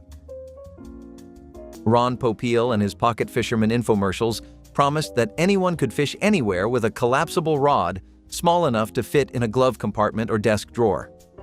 The demonstrations showed people casting lines from office windows, apartment balconies, and other improbable locations where fishing had never seriously been attempted before. Popeil delivered his pitch with the rapid-fire enthusiasm that defined his entire legendary career, describing features and benefits so quickly that viewers barely had time to question whether they actually needed a portable fishing rod. The product itself was more novelty than practical tool, a gimmick that worked just well enough to avoid being an outright scam, but rarely caught anything impressive. Yet millions sold because the commercials were genuinely entertaining. Popeil made infomercials feel like variety shows, demonstrating products with the showmanship of a magician revealing tricks. The Pocket Fisherman became a symbol of impulse buying in the late-night hours when tired viewers reached for phones and credit cards without thinking through whether they would ever actually use what they ordered. A Chipmunk Christmas gave audiences exactly what the 1980s demanded, which was 3 chipmunks singing in pitch-shifted voices while stumbling through holiday mishaps that somehow worked out perfectly in the end. Alvin, in his signature red sweater, managed to cause more chaos in a single Christmas special than most cartoon characters caused in their entire series runs combined. He gave away a harmonica, got himself into serious trouble, learned a valuable lesson, and then probably forgot it immediately, because that was simply Alvin being Alvin. The special leaned hard into the squeaky voice gimmick, turning every emotional moment into something that sounded like a balloon slowly deflating with genuine heartfelt feelings. Parents sat through it because their kids demanded it, but secretly they laughed at how ridiculous the whole thing sounded when Alvin delivered heartfelt apologies in that chipmunk warble. Simon and Theodore balanced the chaos with just enough brotherly stability and patience. The animation was bright, the songs were catchy, and the special had that unmistakable 80s warmth. Gremlins from 1984 was technically a horror comedy, but its Christmas setting was so integral to the plot that millions of families accidentally made it part of their holiday viewing tradition and then spent years questioning that decision. The movie started sweetly enough, with a father bringing home an adorable creature called a mogwai as a Christmas gift for his son, complete with rules that absolutely nobody was going to follow for more than 10 minutes. Once the gremlins multiplied and started terrorizing the town, the holiday backdrop became darkly hilarious, with creatures caroling, decorating, and generally treating Christmas like their personal playground of chaos. One infamous scene had a character describing how her father died in a chimney dressed as Santa, and parents across America wondered who exactly approved that monologue for a family film. Kids loved the mayhem, adults appreciated the sharp humor hidden beneath the creature effects, and everyone agreed the movie had no business being as entertaining as it was. It became a December staple through sheer force of personality and a willingness to be genuinely weird. Asbestos oven mitts and ironing board covers were once the gold standard of fire safety in the home, proudly advertised as the toughest, most heat-proof materials you could possibly buy. Your grandparents trusted them without hesitation, slipping their hands into those thick mitts and leaning over hot pans without a single worry in the world. Stores marketed asbestos like a miracle material, something so advanced and reliable that every home needed it. But every squeeze, every fold, and every scrape released microscopic fibers that floated into the air like invisible dust. These fibers did not break down, did not wash away, and did not leave your lungs once you inhaled them. By the time scientists uncovered the truth, asbestos had already found its way into ironing boards, mitts, potholders, and countless other household items. Families were shocked to learn that the thing protecting their hands from burns was quietly harming them in a far more permanent way. Those mitts tell a story of trust, convenience, and a danger nobody saw coming. Kids operating electric turkey carvers at holiday dinners was considered a proud rite of passage in the 1980s, the kind of moment fathers used to teach responsibility and trust. The electric carver buzzed loudly as it sliced through golden skin and tender meat, and children as young as 10 were handed the vibrating handle with nothing more than a quick demonstration. Parents stood nearby with encouragement rather than concern, believing that learning to carve built character and prepared kids for adulthood. The blades were sharp, the motor was powerful, and the whole family watched as Junior tried to keep the slices even. Sometimes fingers got too close. Sometimes the bird slipped on the platter, and sometimes the cord tangled in ways that made everyone nervous. But accidents were treated as learning experiences rather than emergencies. Today, motorized carving knives come with strict warnings about keeping them away from children, and no responsible parent would hand one to a kid at the dinner table. The tradition of letting children handle dangerous kitchen tools has quietly disappeared, replaced by safety guidelines that would have baffled 80s families. Pogo balls, or Lolo balls depending on your playground, were like space hoppers, and balance boards had a weird, wobbly baby. It looked like a rubber ball trapped inside a plastic disc. You stood on it. You bounced. That was the whole thing, and it was way harder than it looked. Kids made it look easy in commercials, zooming around like super-powered pogo ninjas. But in real life, you got on. You bounced twice. You fell. Your ankle hurt. And then you tried again, because when it worked, it felt amazing. You could spin, hop, and coast along the sidewalk like a retro superhero. Kids would show off by bouncing in place or trying to launch over curbs. Sometimes it ended in scraped knees. Sometimes it ended in glory. Pogo balls were short-lived, slightly dangerous, and totally worth it. Every bounce felt like flying until it did not. Growing pains, Christmas episodes turned the Seaver household into a showcase for holiday hijinks delivered through corny jokes, big hair, and lessons about togetherness that somehow worked despite being predictable from the opening credits. Kirk Cameron brought boyish charm to Mike Seaver's holiday schemes, whether he was trying to impress a girl, avoid family obligations, or learn the true meaning of giving through comically exaggerated mishaps. The family dynamics felt genuine even when situations stretched believability. Parents who tried their best and kids who tested every boundary. Christmas specials pushed the warmth higher, gathering everyone around decorated trees for reconciliations and group hugs. The 80s aesthetic dominated every frame, from fashion choices to synthesizer-heavy background music signaling emotional moments. Joanna Kearns and Alan Thicke anchored the chaos with parental patience that never quite ran out. Kids watched because the Seavers felt like a slightly funnier version of their own families. Holiday episodes delivered exactly what audiences expected: comfort wrapped in tinsel and tied with a bow of satisfying resolution. Here are 60 of the funniest things about 1980s schools you never knew. You walked through those hallways, dodged those erasers, and never once thought any of it was strange. Schools ran on chalk dust, broken pencil sharpeners, and rules that made no sense even at the time. If any of these brought back a memory you had completely buried, share this video with someone who sat in those same plastic chairs. Hit subscribe so you never miss the next list.